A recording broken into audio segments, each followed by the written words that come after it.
விதரசி திக் சுரனே திகபதி கமனியாம் தசமுக மௌலிம் பலிம் ரமணியாம் தசமுக மௌலிம் பலிம் ரமணியம் கேசவதேதா ராம சரீரா கேசவதேதா ராம சரீரா ஜய ஜகதீஷ ஹரே ஜய ஜகதீஷ ஹரே ஜய ஜகதீஷ ஹரே.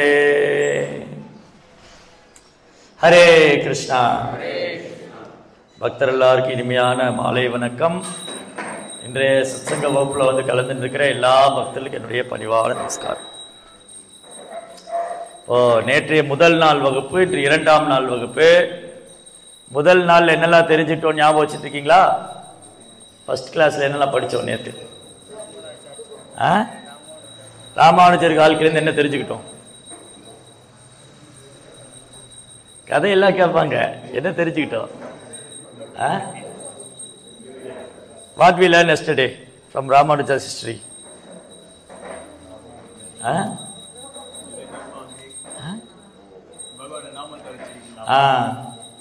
பகவானுடைய லீலைகளை பகவானுக்கே சொல்லி கொடுத்தாரு இல்லையா? அப்புறம் மாயாவாத கொள்கையை விரட்டி அடித்தார், வைஷ்ணவ சித்தாந்தத்தை எஸ்டாப்ளிஷ் பண்ணார். சரி, அப்போ இன்னில தான் நம்ம ராமாயணம் ஸ்டார்ட் பண்ணுறோம். ஸோ ராமாயணம் சீதாயாம் சரிதம் மகத். ஸ்ரீமதி சீதா தேவி இல்லைன்னா ராமாயணம் இல்லை. சீதையினால தான் ராமாயணமே. சீதா தான் இம்பார்ட்டன்ட். அதனால தான் சொல்லும்போது சீதாராம் தான் சொல்கிறோம். சீதாராம், ஜானகிராம், ராதா கிருஷ்ணா, லக்ஷ்மி நரசிம்மர், லக்ஷ்மி வராகர். தாயாருக்கு தான் முதல் இடம். எப்போவுமே தாயாருக்கு தான் முதல். வீட்டில் கூட தாயாருக்கு தான் முதல் இடம் இல்லையா? எப்போவுமே மாதாஜி தான் ஃபஸ்ட்டு ப்ரிஃபரன்ஸ். ஸோ அம்மாவுடைய கருணை இல்லாமல் அப்பாவுடைய கருணை இல்லை. ஸ்ரீமதி ராதாராணியோடைய கருணை இல்லாமல் கிருஷ்ணனுடைய கருணை இல்லை. பக்தர்களே ரொம்ப உயர்ந்தவங்க ஸ்ரீமதி ராதாராணி. ஸ்ரீமதி ராதாராணிக்கு நிகரான ஒரு பக்தரோ அவங்களுக்கு விட உயர்ந்த பக்தரோ கிடையாது. எல்லா வழிபாட்டிலையும் உயர்ந்தது விருந்தாவனத்து கோபிகள் கிருஷ்ணரை வழிபட்டதுன்னு சைத்தன்ய மகாபிரபு சொல்றாரு. ரம்யா காஞ்சி துபாசனா விரஜவது. வழிபாட்டிலே யாருடைய வழிபாடு ரொம்ப உயர்ந்தது, எந்த பக்தர்கள் ரொம்ப உயர்ந்தவங்க? விருந்தாவனத்து கோபிகள்.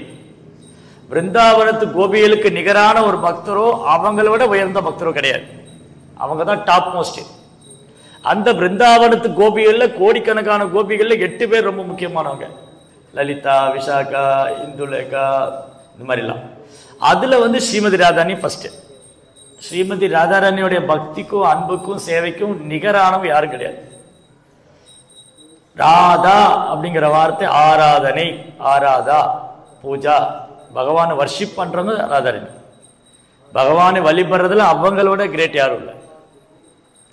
எப்படி வந்து கிருஷ்ணர் எல்லா அவதாரத்துக்கும் ஆதாரமா இருக்காரோ, ராமர், நரசிங்கர், வராகர், ராமாதிமூர்த்திஷு கலாநியமேன திஷ்டான் நன்னாவதாரமகரோ புவனேஷு கிந்து கிருஷ்ண ஸ்வயம் சமபவத் பரமத்புமான்யோ கோவிந்தமாதி புருஷம் தமகம் பஜாமி. ராமர், நரசிங்கர், வராகர் எல்லா அவதாரத்துக்கும் ஆதாரம் கிருஷ்ணர்.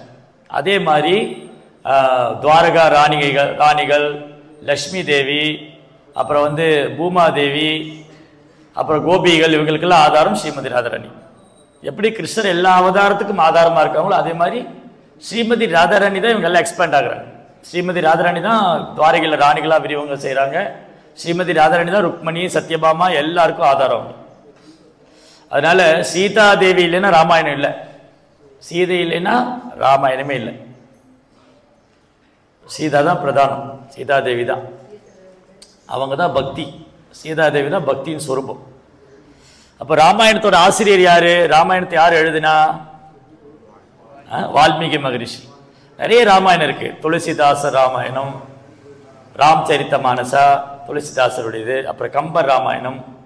இந்த எல்லா ராமாயணங்களுக்கும் ஒரிஜின் வந்து முதல் ராமாயணம் இது வால்மீகி ராமாயணம். அவர் வால்மீகியோட சரித்திரத்துல தான் ராமாயணமே ரொம்ப இம்பார்ட்டன்ட் இருக்கு. ராமாயணமே முதல்ல ராமநாமம் தான். ராமநாமம் இல்லைன்னா ராமாயணம் இல்லை. அப்போ வால்மீகி என்னவா இருந்தார் ப்ரீவியஸ் பர்த்ல? சேம் அதே பர்த்ல ரத்னாகர்.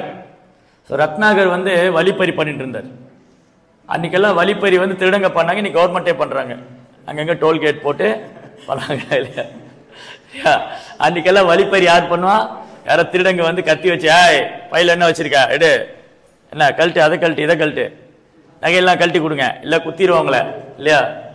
அப்போ வழிப்பறி வந்து திருடர்கள் பண்ணாங்க.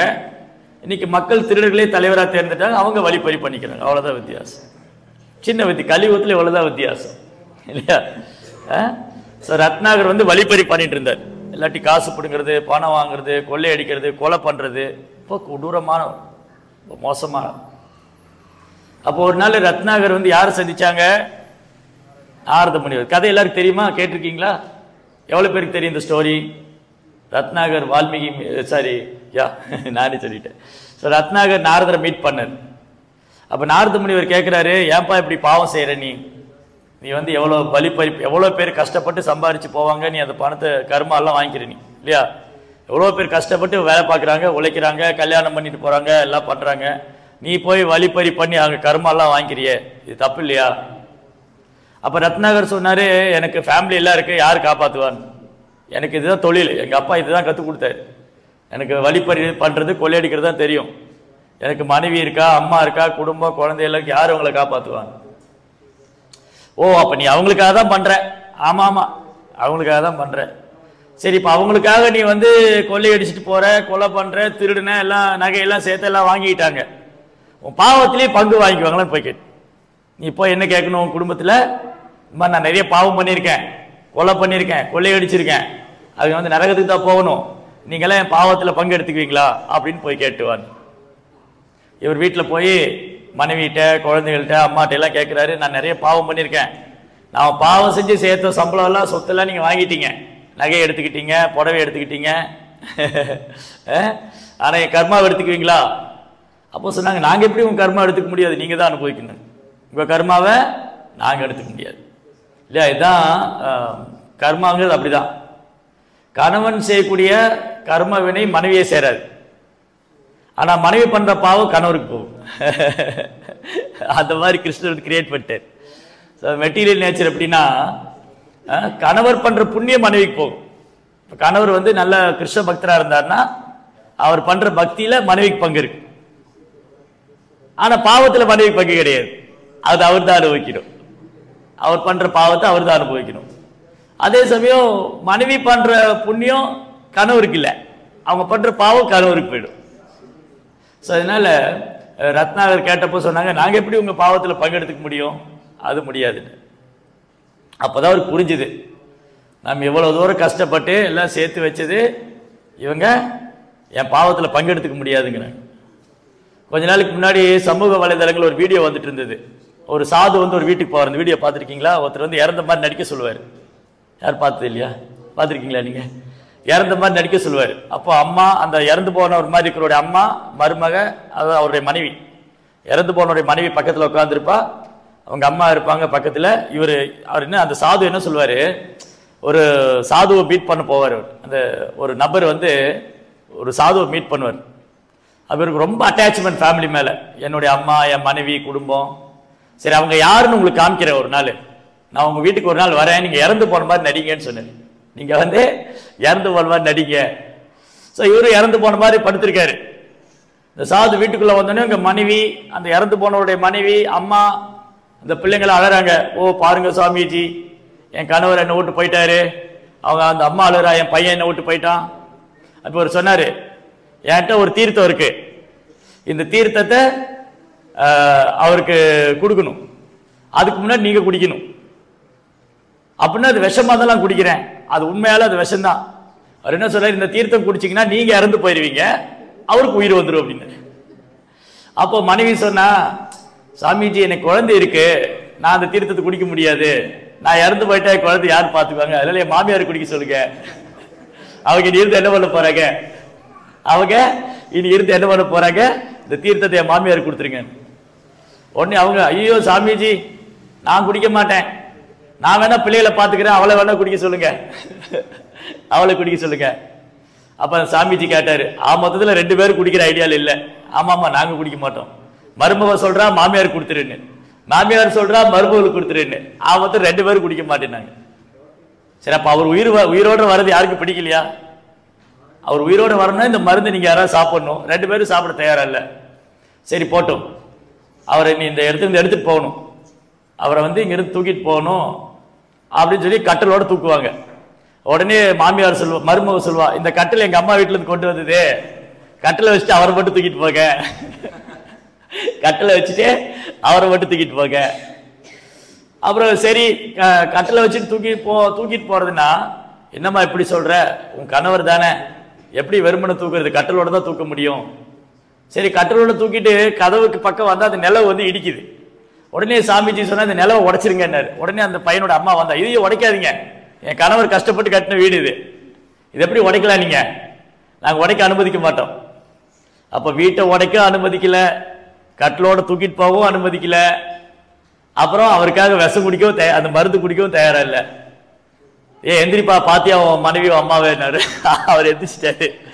எந்திரிச்சு, அடி பாவிங்களா, உங்களுக்காக தான் நான் இவ்வளவு சம்பாதிச்சேன், என்ன பெத்த அம்மாவா நீ, எனக்காக மருந்து குடிக்க மாட்டேங்கிறிய, மனைவியை பார்த்து சொல்றாரு. அந்த மாதிரி இதுதான் மெட்டீரியல் லைஃப்.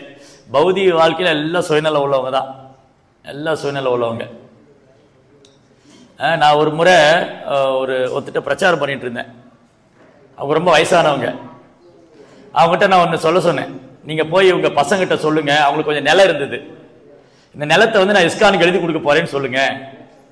அவன்கிட்ட சொன்னேன், உங்க பசங்க எல்லாம் யாருன்னு நான் உங்களுக்கு காமிக்கிறேன் அப்படின்னு சொல்லிட்டு, இந்த நிலத்தை நான் இஸ்கானுக்கு எழுதி கொடுக்க போறேன்னு சொல்லுங்க அப்படின்னு இந்த பாட்டிகிட்ட சொன்னேன். வயசான பாட்டி அவங்களுக்கு போய் பையன்கிட்ட, ஏப்பா எனக்கு வயசாயிட்டு இருக்கு, நான் இந்த நிலத்தை இஸ்கானுக்கு எழுதி கொடுத்துடலான் இருக்கேன் அப்படின்னு சொன்ன உடனே அடுத்த வாரம் அந்த அம்மா கூட்டிட்டு போய் ரெஜிஸ்டர் ஆபீஸ்ல உட்காந்து கையெழுத்து வாங்கி என் நிலத்தை அவங்க பேர்ல எழுதிட்டாங்க.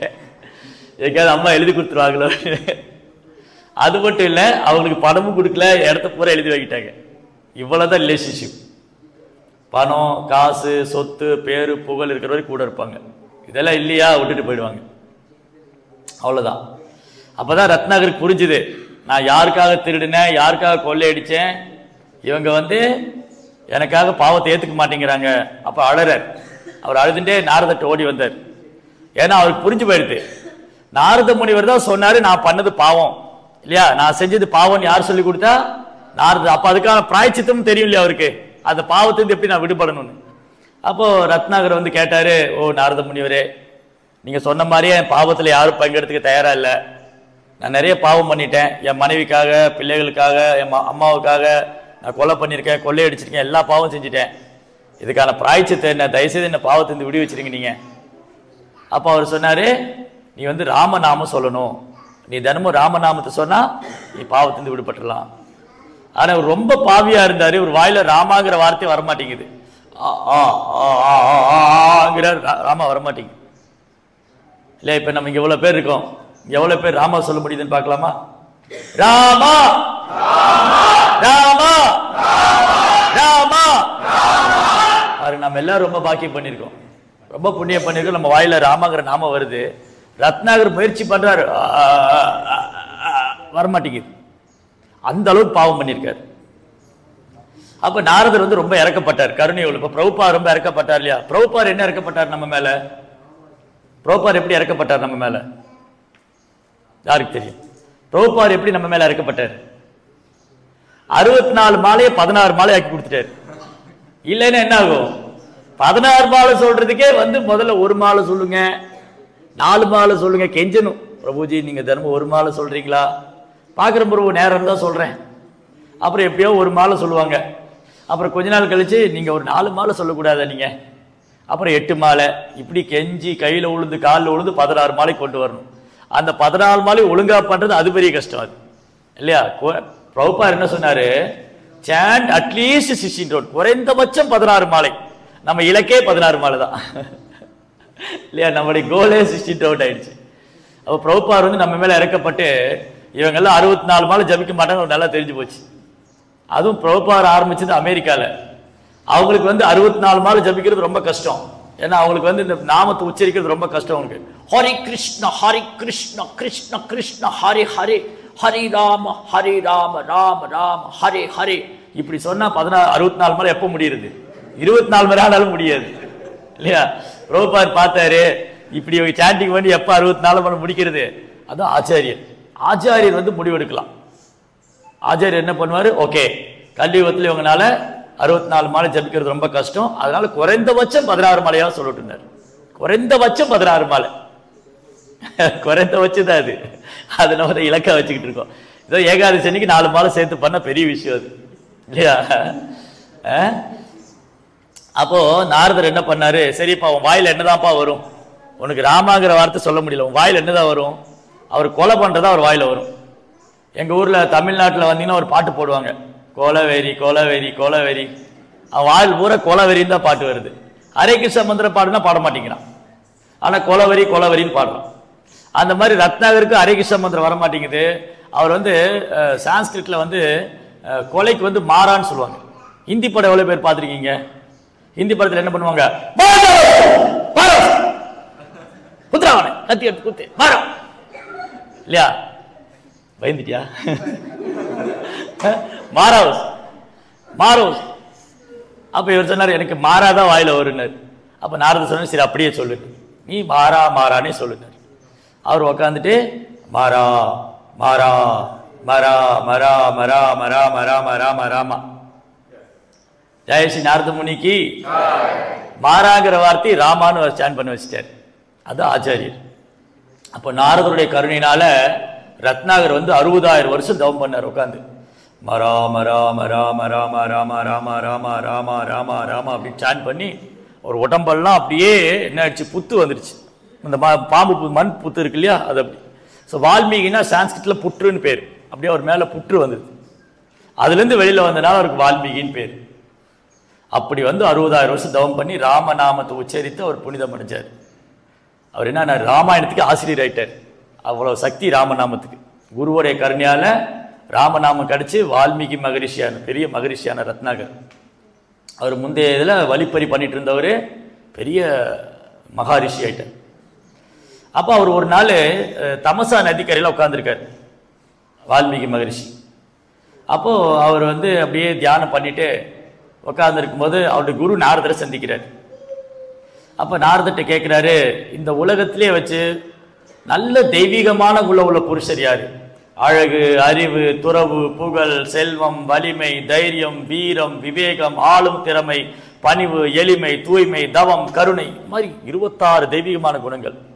இந்த எல்லா தெய்வீகமான குணங்களும் நிரம்ப உள்ள புருஷர் யாரா இருக்காங்களா? அப்போ நாரதர் சொன்னார், பகவான் ஸ்ரீராமர். ராமர் தான் எல்லா தெய்வீகமான குணம் உள்ள புருஷோத்தமன். நீ இந்த ராமரை தியானம் பண்ணு அப்படின்னு சொன்னார். அப்படி வால்மீகி மகரிஷி வந்து 60,000 வருஷம் தவம் செஞ்சு அவர் பகவான் தரிசனம் கொடுத்தார், ராமச்சந்திர பிரபு. அப்புறம் தான் அவர் ராமாயணம் எழுதினார் பகவானுடைய கருணையால். அது எப்படி எழுதினாரு? அவர் ஸ்லோகம் வந்து அவர் வாயிலேருந்து வந்தது, அது ரொம்ப கோபத்தினால வந்தது. அந்த கதை தெரியல உங்களுக்கு? வால்மீகி மகரிஷி ஒரு நாள் தமசா நதியில் குளிச்சுட்டு அவர் தவம் செய்யறதுக்காக போகும்போது 2 பறவைகள் வந்து மரத்தில் உட்காந்துருந்தது. 2 பறவைகள், ஒரு ஆண் பறவை ஒரு பெண் பறவை. ஒரு வேடன் என்ன பண்ணா, ஒழிஞ்சு நின்றுட்டு ஒரு அம்பு எடுத்து இந்த ஆண் பறவை மேலே போட்டுட்டான். ஆண் பறவை மேலே அம்பு குத்தி அது ரத்தம் சொட்ட சொட்ட கீழே விழுந்துருது. இந்த பெண் பறவை பார்த்து அழுது அதுவும் கீழே விழுந்து அந்த உடலை விட்டுடுச்சு. இதை பார்த்தோன்னே அவருக்கு ரொம்ப கோபம் வந்துருச்சு வால்மீகி. அது பொதுவாக சாதுகளுக்கு கோபம் வராது, ஆனால் அவர் எனக்கு கோபம் வந்துருச்சு. இப்படி வந்து எதுவுமே தெரியாத ஒரு வாயிலா ஜீவன்களை போய் ஒரு அம்பு போட்டாரு சொல்லி அவர் அந்த வேடனை சபிக்கிறார். ஒரு 4 லைனு 8 அக்ஷரம் உள்ள ஒரு அழகான கவிதை, ஒரு போயட்ல வந்து அப்படியே உடனே கம்போஸ் பண்ணி இமிடியட்டா ஒரு கவிதை எழுதி அதை அப்படியே அந்த வேடனை சபிக்கிறார். அப்புறம் வீட்டுக்கு வந்தோடனே அவர் ரொம்ப யோசிக்கிறாரு, நான் ஏன் இந்த வேடனை சபிக்கணும்? அந்த சொன்ன அந்த ஸ்லோகம் வந்து சோகத்தினால வந்தது. இந்த ஸ்லோகம்ங்கிறதே சோகத்திலிருந்து வந்தது தான். ஸ்லோகம் வந்து ரொம்ப கவலையில் வந்தது, ஆனால் ரொம்ப அழகாக இருந்தது. அந்த மீட்டர்லாம் வந்து அந்த சாண்டிங், அந்த ப்ரொனன்சியேஷன், அந்த ஹம்ஸ் எல்லாம் வந்து ரொம்ப அழகாக இருந்தது. அப்படியே ரொம்ப குழப்பத்திலே இருக்காரு, ஏன் இந்த ஸ்லோகம் என் வாயிலிருந்து வந்தது, நான் ஏன் இதை கம்போஸ் பண்ணேன், என்ன காரணம்? அப்போ பிரம்மா அங்கே வர்றார். பிரம்மா அங்கே வந்து வால்மீகியை பிளஸ் பண்றார். வால்மீகி ஆசீர்வாதம் பண்ணிட்டு, ஒன்றும் கவலைப்படாத, இதெல்லாம் பகவானுடைய ஏற்பாடு, நீ வந்து ராமாயணம் எழுதணும், இந்த ஸ்லோகத்தை ஆரம்பமாக வச்சுட்டு இதே ராகத்தில் நீ வந்து ராமாயணம் கம்போஸ் பண்ணணும். அப்போ வந்து 24,000 ஸ்லோகம் வால்மீகி மகரிஷியோட ராமாயணத்தில் 24,000 ஸ்லோகம். அப்படி ரொம்ப அழகாக பகவானுடைய லீலைகளை அவர் எழுதுறார். ஸோ இப்படி தான் ராமாயணம் வந்து ரொம்ப அழகாக தமசா நதிக்கரையில் நாரதுடைய அனுகிரகத்தினால, பிரம்மாவுடைய அனுகிரகத்தினால வால்மீகி மகரிஷி எழுத ஆரம்பித்தார். பியூட்டிஃபுல்.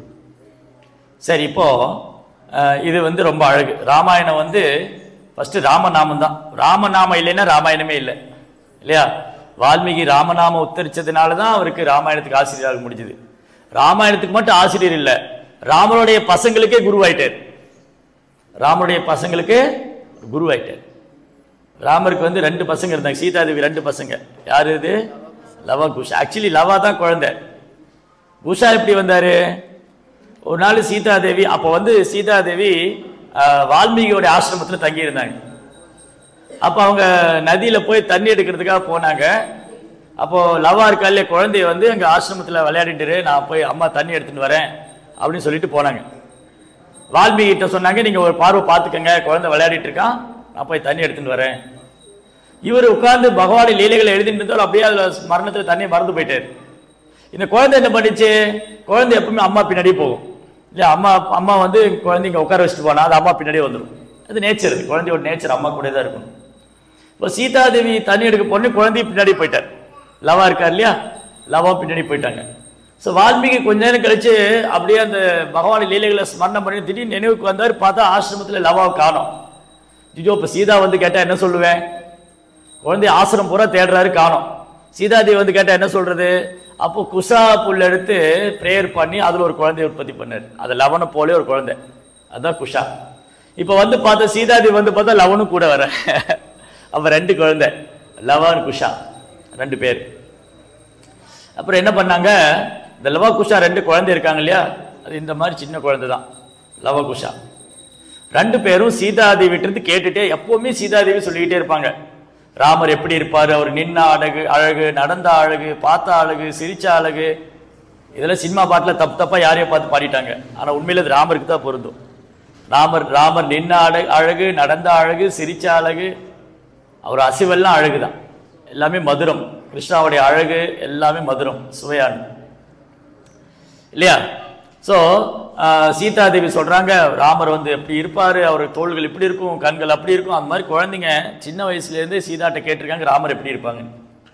அப்புறம் வால்மீகி கிட்ட குருகுலத்தில் படிச்சாங்க, அவரும் ராமாயணம் சொல்லி கொடுக்குறாரு. ராமாயணம் எழுதி முடிச்சுட்டு இந்த குழந்தைகளுக்கு பகவான் லீலைகளை சொல்றார். அயோத்தியா எப்படி இருந்தது, ராமர் எப்படி இருந்தாரு, அவர் எந்த மாதிரி வந்து மக்கள் மேல அன்பு செஞ்சாரு, தன்னுடைய பெற்றோர்கள்ட்ட எப்படி நடந்துக்கிட்டாரு, நண்பர்கள்ட்ட எப்படி நடந்துக்கிட்டாரு, பிரஜைகள்கிட்ட எப்படி, எல்லாம் ரொம்ப அழகாக சொல்றாரு. இந்த குழந்தைங்க கவனமாக கேட்டுட்டு இருக்காங்க. ஸோ இதுதான் நம்முடைய வேத பாடம். நம்ம வேத பாடம் இதுதான், ராமாயணம் மகாபாரதம். ராமாயணம் மகாபாரதம் வாழ்க்கைக்கு தேவையான பாடம். பிரச்சனை என்னன்னா, அது வாழ்க்கைக்கு தேவையில்லாத பாடம் ஆயிடுச்சு. கலியுகத்தில் ராமாயணம் என்னங்க, இனி அந்த காலத்தில் போய் ராமாயணம் மகாபாரதம் பேசிட்டு இருக்கீங்க, நம்ம வாழ்க்கையை ஒரு ராமாயணமாக தான் இருக்குன்னு ஆரம்பிச்சிருவாங்க, இல்லையா? நீங்கள் யார்ட்டையா போய் சொல்லுங்க, நீங்கள் எங்கள் கோயிலில் ராமாயண சத்சங்கம் நடக்குது வாங்க, அட போங்க, எங்கள் வீடே ஒரு மகாபாரத யுத்தமாக தான் இருக்குது, நாங்கள் எங்கே ராமாயணம் கேட்குறது, அட அதுலேருந்து வெளியே வரத்தான் கேட்க சொல்கிறோம் வாங்க. உங்கள் வீட்டில் அதெல்லாம் நடக்குதுன்னு எங்களுக்கு தெரியும், அதுக்கு இருந்து வெளியில் வரணுமா, இங்கே வந்து கேளுங்க, பகவானை பற்றி கேளுங்க. வியாசதேவர் என்ன சொல்கிறார் பாகவதத்தில், யஷ்யாங்கை ஸ்ரூயமானாயா கிருஷ்ணே பரமபுருஷே பக்தியுலுத்பத்ததே பும்ச சோக மோக பயாபகா. இந்த உலகத்துல 3 பிரச்சனை எல்லாருக்கும் இருக்கு. ஏதா ஒண்ணு தேவையில்லாத கவலை, தேவையே இல்லாத ஒரு கவலை. ஐயோ என் குடும்பம் என்ன போகுது, என் புருஷன் ஹஸ்பண்ட் என்ன ஆவாரு, என் வைஃப் என்ன போறா, என் பிள்ளைக்கு வேலை கிடைக்குமா, பொண்ணு கல்ல, இதே கவலை. அன்னெசரி ஒரு தேவையில்லாத கவலை, சோகா. அப்புறம் மோக, அறியாம என்ன பண்ணணும்னு தெரியல, என்ன பண்ணணும், யாரை வழிபடணும், எதுக்கு வழிபடணும், ஒண்ணுமே அறியாம இந்த உடல் நினைச்சிட்டு இருக்காங்க. தான் இந்த உடல் நினைச்சிட்டு இருக்காங்க, அதை அறியாம. அதுக்கப்புறம் பயம், எல்லாத்துக்கும் பயம், இதாயிருமோ அதாயிருமோ, மியாமல் நிலநடுக்கம் அந்த மாதிரி மலேசியாவில் வந்துருமோ இல்லையா, ஏதோ ஒரு வகையில் பயம். அப்போ இந்த மூணுலேருந்து வெளியே விடுபடணும். சோகா மோகா பயா. சோகம் கவலையிலேருந்து விடுபடணும், அறியாமையிலிருந்து விடுபடணும், பயத்திலிருந்து விடுபடணும்னா ஸ்ரூயமானாயா. ஸ்ரூயா அப்படின்னா கேட்கறது. கிருஷ்ணே பரமபுருஷ, பகவான் லீலைகளை பற்றி கேட்கணும். பகவான் லீலைகளை யார் ஒருவர் கேட்டுக்கிட்டே இருக்காங்களோ அதிகமா கேட்க கேட்க அவங்களுக்கு இதெல்லாம் போயிடும். அன்னெசரி ஒரு தேவையில்லாத கவலை பயம் எல்லாம் போயிடும். ஃப்ரீ ஆயிடுவாங்க, ரொம்ப ரிலாக்ஸ் ஆயிடுவாங்க. அதனால இந்த ராமாயணம் மகாபாரதம் சும்மா யாரோ கதையெல்லாம் எழுதி வச்சுட்டு போயிடல. சும்மா ஏதோ கதை விடுறாங்க ராமாயணம் மாதிரி மகாபாரதம் மாதிரினா அப்போ என்ன சொல்லுவீங்க? இப்போ யாரோ உங்ககிட்ட சொல்கிறாங்க, நீங்கள் ஸ்கூலுக்கு போயிட்டு இருக்கீங்களா, ஸ்கூல் காலேஜில் போய் உங்கள் ஃப்ரெண்ட்ஸ் யாராவது சொல்கிறாங்க ராமாயணம் மகாபாரதம் சும்மா கதை விடுறாங்க, யாரோ எழுதி வச்சுட்டாங்க, நீங்கள் போய் அதெல்லாம் நம்பிட்டு இருக்கீங்க, அப்போ எப்படி நீங்கள் சொல்லுவீங்க? அப்படி எப்படி நீங்கள் ப்ரூவ் பண்ணுவீங்க? ராமாயணம் மகாபாரதம் சும்மா கட்டுக்கதை இல்லை, யாரோ எழுதியிല്ല வைக்கல, உண்மைதான் அப்படின்னு எப்படி ப்ரூவ் பண்ணுவீங்க? நீங்கள் இப்போ நீங்கள் நினைக்கிற மாதிரி இல்லை, இது சத்தியோகம் இல்லை. ஓ ராமாயணம் சொல்றாங்களா, ஐயோ நாங்களாம் ரொம்ப ரெடியா இருக்கிறோம், கதை சொல்றவருக்கு 1 மணி நேரத்துக்கு முன்னாடி வந்து உட்காந்துட்டு இருக்கிறோம், காலில் இடமே இல்லை, வெளியில அந்த மாதிரி காலம் இல்லை இப்போ, இல்லையா? அந்த காலம்லாம் போயிடுச்சு இல்லையா? ஸோ ராமாயணம் மகாபாரதம் இன்னைக்கு மக்களுக்கு நிறைய பேருக்கு சந்தேகம், இது உண்மையா இல்லை கதை விடுறாங்களா, பொய் சொல்றாங்களா, இது கட்டுக்கதையா, இது இப்படிலாம் சொன்னீங்க, எப்படி ப்ரூவ் பண்ணுவீங்க? நீங்கள் ராமாயணம் மகாபாரதம் நீங்கள் சயின்டிஃபிக்காக ப்ரூவ் பண்ணணும். பிரபுபாத் என்ன பண்ணாரு, பிரபுபாத் கிருஷ்ண பக்திய ஜெய் ஸ்ரீ சீதாராம் பிரபு கி ஜெய். பிரபுபாத் கிருஷ்ண பக்திய சாஸ்திரபூர்வமா நிரூபணம் பண்ணியிருக்காரு, அப்புறம் விஞ்ஞானபூர்வமா நிரூபணம் பண்ணியிருக்காரு. இங்க நீங்க பிரபுபாத் வகுப்பு தினமும் கேட்டுட்டு இருந்தீங்கன்னா இங்க உங்களுக்கு ஞாபகம் வரும். யாரெல்லாம் பிரபுபாத் கிளாஸ் கேட்குறீங்களோ அதுல ஞாபகம் வரும். பிரபுபாத் என்ன சொல்லுவாரு, ஏதாவது 4 கிளாஸ்ல ஒரு கிளாஸ்லயே சொல்லிடுவார், don't think this Krishna conscious movement is ordinary movement, this scientific movement. இந்த கிருஷ்ண பக்தி இயக்கத்தை ஒரு சாதாரண இயக்கம் நினைக்காதீங்க, இது விஞ்ஞான பூர்வமானது சொல்லியிருக்காரா, கேட்டிருக்கீங்களா? இந்த கிருஷ்ண பக்தி இயக்கம் விஞ்ஞான பூர்வமானது. அதை எப்படி நீங்க ப்ரூவ் பண்ணுவீங்க? ராமாயணம் மகாபாரதம் விஞ்ஞான பூர்வமானதுன்னு எப்படி ப்ரூவ் பண்ணுவீங்க? அதை நான் மட்டும் பேசினா போர் அடிக்கும், எப்படி ப்ரூவ் பண்ணுவீங்க? பதில் தெரிஞ்சவங்க கை தூக்குங்க. ராமாயணம் மகாபாரதம் கட்டுக்கதை அல்ல, கற்பனை இல்லை, இது உண்மை அப்படின்னு எப்படி நீங்க ப்ரூவ் பண்ணுவீங்க? உங்கள்கிட்ட கேட்டால் ஸ்கூலில் கேட்டால் என்ன சொல்லுவீங்க? காலேஜ் படிக்கிறீங்க, ஸ்கூல் படிக்கிறீங்க, ஸ்கூல் உங்கள் ஃப்ரெண்டு கேட்குறாரு, நீங்கள் சொல்கிறீங்க இந்த வாரம் நான் ராமநவமி ஃபெஸ்டிவல் பண்ணோம், எங்கள் கோயிலில் ஒரு சாமிஜி ராமாயண கதை சொன்னார், அந்த சாமிகளுக்கெல்லாம் வேறு வேலையே இல்லைங்க, ராமாயணம் மகாபாரதம் பேசுவாங்க, நீங்கள் போய் உட்காந்து கேட்டுட்டு இருக்கீங்க, அப்போ என்ன சொல்லுவீங்க? நீங்கள் என்ன சொல்லுவீங்க? நீங்கள் எனக்கே ஒன்றும் தெரியாதுங்க, எங்கள் வீட்டில் கூட்டிகிட்டு போயிட்டாங்க, போன வேறு வழி இல்லாமல் மாட்டிக்கிட்டோம், அப்படியா சொல்லுவீங்க? So first point Ramayan Mahabharat இந்த ரெண்டுமே இதிகாஸ். என்னது இதிகாஸ்? இதிகாஸ்ங்கிற வேர்டோட டிரான்ஸ்லேஷன் இங்கு நிகழ்ந்தது, இது உண்மை, இது சும்மா கற்பனை இல்லை. பாகுபலி படம் மாதிரி கற்பனை இல்லை. பாகுபலி மாதிரியோ இல்லை இன்னொரு படம் என்ன வந்துச்சு, பொன்னியின் செல்வன், இந்த மாதிரிலாம் கற்பனையால் எழுதி உள்ள, இது உண்மை நடந்தது. இதிகாஸ்னா இங்க நிகழ்ந்தது. இதிகாஸ் என்கிற சான்ஸ்கிரிட் வேர்டோடைய இதிகாஸ் என்ற சமஸ்கிருத வார்த்தையுடைய தமிழாக்கம் இங்கே நிகழ்ந்தது. அப்ப ராமாயணம் இங்க நிகழ்ந்தது, மகாபாரதம் இங்க நிகழ்ந்தது. சரி, நான் ஒத்துக்க மாட்டேங்க, நீங்க ஏதோ ஒரு சமஸ்கிருத வார்த்தையை சொல்லிட்டு தப்பிச்சுக்கலான்னு பாக்குறீங்க. ஆதாரம் இங்க நடந்ததுக்கான ஆதாரம் இங்க இருக்கா? என்ன இருக்கு? அயோத்தியா, இன்னும் அயோத்தியாங்கிற பேர்ல தான் இருக்கு. அயோத்தியாங்கிற பேர்ல தான் இருக்கு. ராமர் கட்டின பாலம் இருக்கு இல்லையா? ஜனக்பூர் இருக்கு, மிதிலா இருக்கு, துவாரகை இருக்கு, எல்லாமே இருக்கு. அப்ப சாட்சி இருக்கா? நீங்க ராமேஸ்வரம் போனீங்கன்னா அந்த ராமர் கல் மிதக்கிற கல் இருக்கு, எவ்வளவு பேர் பார்த்திருக்கீங்க?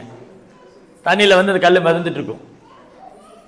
இதெல்லாம் எவிடன்ஸ் இன்னும் இருக்கு, சும்மா ஏதாவது கற்பனை பண்ணிலாம் சொல்லிடல இல்லையா? இதெல்லாம் ப்ரூவ் பண்ணலாம். பாருங்க, ராமர் கட்டின பாலம் நீங்க ஏத்துக்கலாம் பரவாயில்ல, நீங்க ஏத்துக்கலாம், எங்களை பத்தி கவலை இல்லை. நாசால இருந்து சயின்டிஸ்ட் மேல இருந்து சேட்டலைட் மூலமா சொல்றாங்க இங்க பாலம் இருந்திருக்கு. அது ஒரு வீடியோ இருக்கு யூடியூப்ல, பாத்திருக்கீங்களா? அப்ப இதெல்லாம் எவிடன்ஸ் தானே. இதுக்கு மேல நீ நம்புனா நம்பு, நம்பாட்டி போ. சம்சய ஆத்மா வினசிதி, சந்தேகப்படும் ஆத்மா அழிந்து விடுவார். அவ்வளவுதான். எங்களுக்கு நம்பிக்கை இருக்கு, இதிகாச புராணங்கள் உண்மை. அதை எப்படிலாம் சொல்லலாம், சாஸ்திரம் உறுதிப்படுத்தியிருக்கு, ஆச்சாரியர் உறுதிப்படுத்துறாங்க இல்லையா? இதெல்லாம் உண்மை இல்லைன்னா ஏன் பிரபுபாத் இவ்வளவு தூரம் சிரமப்பட்டு பிரச்சாரம் பண்ணணும்? ஏன் ராமானுஜாச்சாரிய பிரச்சாரம் பண்ணணும், ஏன் இவ்வளவு எஃபர்ட் எடுக்கணும்? இதெல்லாம் உண்மை இல்லைன்னா ஏன் பரிசித் மகாராஜா வந்து உட்காந்து கேட்டுக்கிட்டே இருக்கணும் இல்லையா? அப்ப இதெல்லாம் உண்மை நடந்திருக்கு, ரைட்? அப்போ சாஸ்திரம் சொல்லுது, சாதுக்கள் சொல்றாங்க, ஆச்சாரியன்மார்கள், பிரபுபாதர், பக்தி வினோத் தாக்கூர், பக்தி சித்தாந்த தாக்கூர், இவங்கெல்லாம் வந்து சாதாரண ஆள்கள் இல்லை, பெரும் ஆச்சாரியர்கள். அதுக்கப்புறம் எவிடன்ஸ் இருக்கு, இன்னும் சான்றிதழ் இருக்கு. துவாரகை கோட்டை இருந்தது, இப்போ வந்து போட்டிருக்காங்களே யூடியூப் சேனல்ல, சேட்டலைட்ல இருந்து எடுத்து போட்டு இந்த மாதிரி கடல் கடியில் இருக்கு, ஒரிஜினல் துவாரகை கோட்டை இருக்கு போடுறாங்க. ஸோ இப்படிதான், சும்மா ஏதோ கிருஷ்ண பக்தினா என்ன சொல்றதுன்னு தெரியாம உட்காந்துருக்க கூடாது. நாளைக்கு யார் வேணா நம்மளுக்கு கேள்வி கேட்கலாம். யார் கேள்வி கேட்டாலும் பதில் இருக்கு பிரபுபாத் புத்தகத்துல. நீங்க நம்ம எல்லாரும் பிரபுபாத் புத்தகத்தை கரெக்டா படிச்சோம்னா நீங்க யாருக்கு வேணா பதில் சொல்லலாம். மாயாவாதிகள், பௌதிகவாதிங்க, சூன்யவாதிகள், நாத்திகர்கள், மனக்கற்பனையாளர்கள், விஞ்ஞானிகள், யார் வந்து கேட்டாலும் பதில் சொல்லலாம். எல்லா கேள்விக்கும் பிரபுபாத் புத்தகத்தில் பதில் இருக்கு, இருக்கா இல்லையா? பிரச்சனை என்ன, படிக்க மாட்டேங்கிறதா? படிக்கணும். தினமும் ஒரு அரை மணி நேரம் 1 மணி நேரமாவது பிரபுபாத் புத்தகம் வாசிக்கணும். வாசிச்சோம்னா எல்லா கேள்விக்கும் பிரபுபாத் பதில் சொல்லியிருக்காரு. ஸோ இப்படி இந்த ராமாயணம் வந்து ரொம்ப அழகா துவங்குது. அதுல நிறைய லீலைகள்லாம் இருக்கு.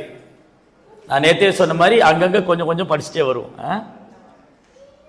சரி, இப்ப அடுத்த கேள்வி என்னன்னா, ஓகே, இப்ப ராமாயணம் நீங்க யார் கேட்டாலும் இப்ப சொல்லிடலாம்.